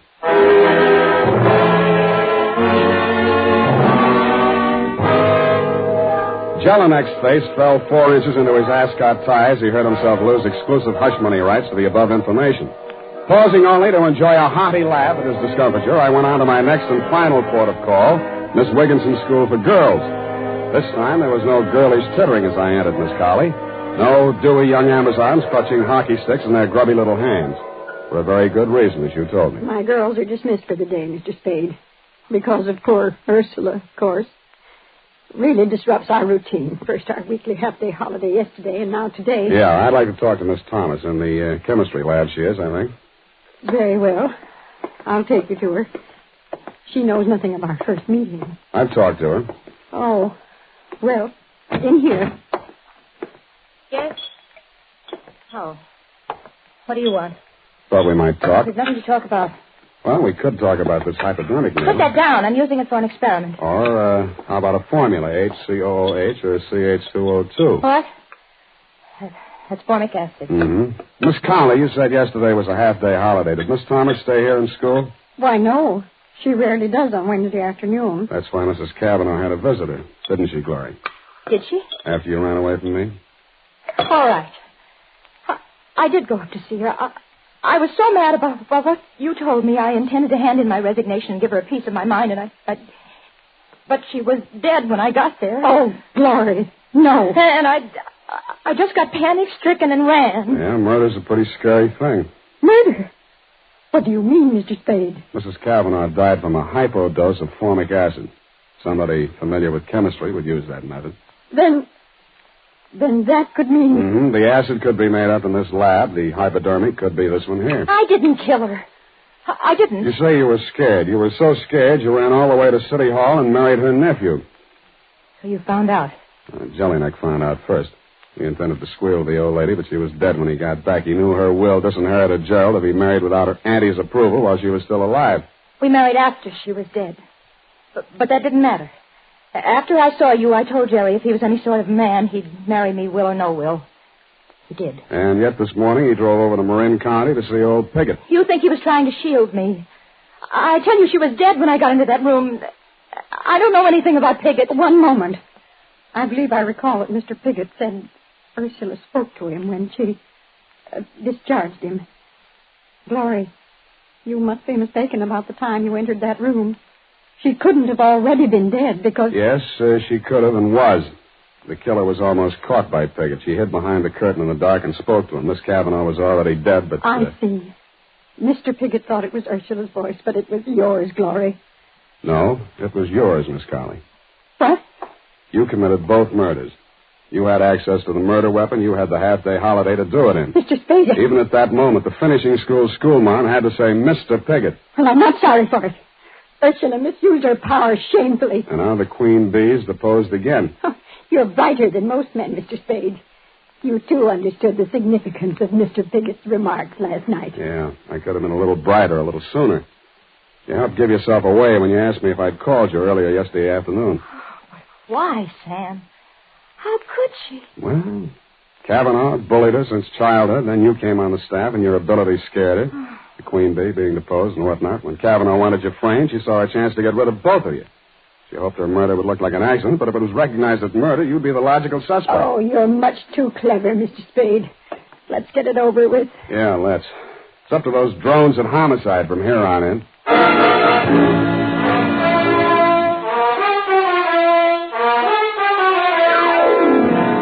Period and a report. Sam, Yes, Evie? how come Gerald went out to see Mr. Piggott? Well, Gerald didn't care about the will, but he didn't want to boot a fortune out the window either. Glory hadn't told him she'd seen his aunt, so he called on Piggott to find out when Piggott last saw Auntie alive. Go type that up. I am completely well, and when you return, we shall Indian wrestle. Certainly, Sam.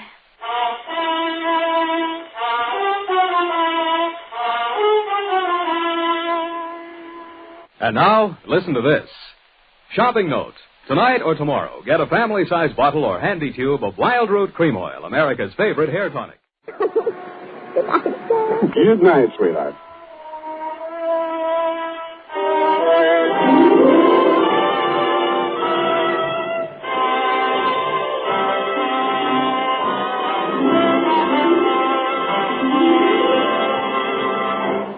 The Adventures of Sam Spade, Dashiell Hammett's famous private detective, are produced and directed by William Spear.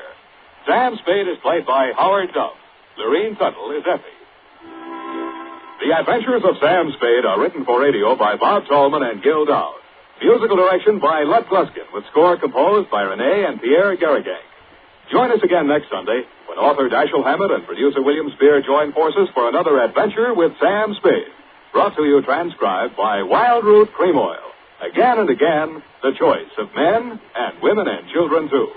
This is Dick Joy reminding you to get Wild Root Cream Oil, Charlie. It keeps your hair in trim.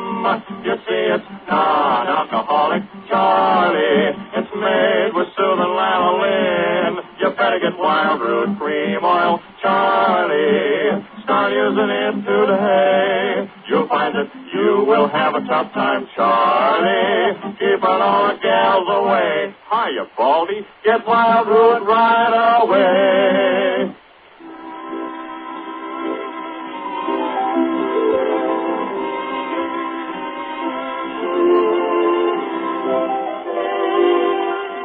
This is CBS, the Columbia Broadcasting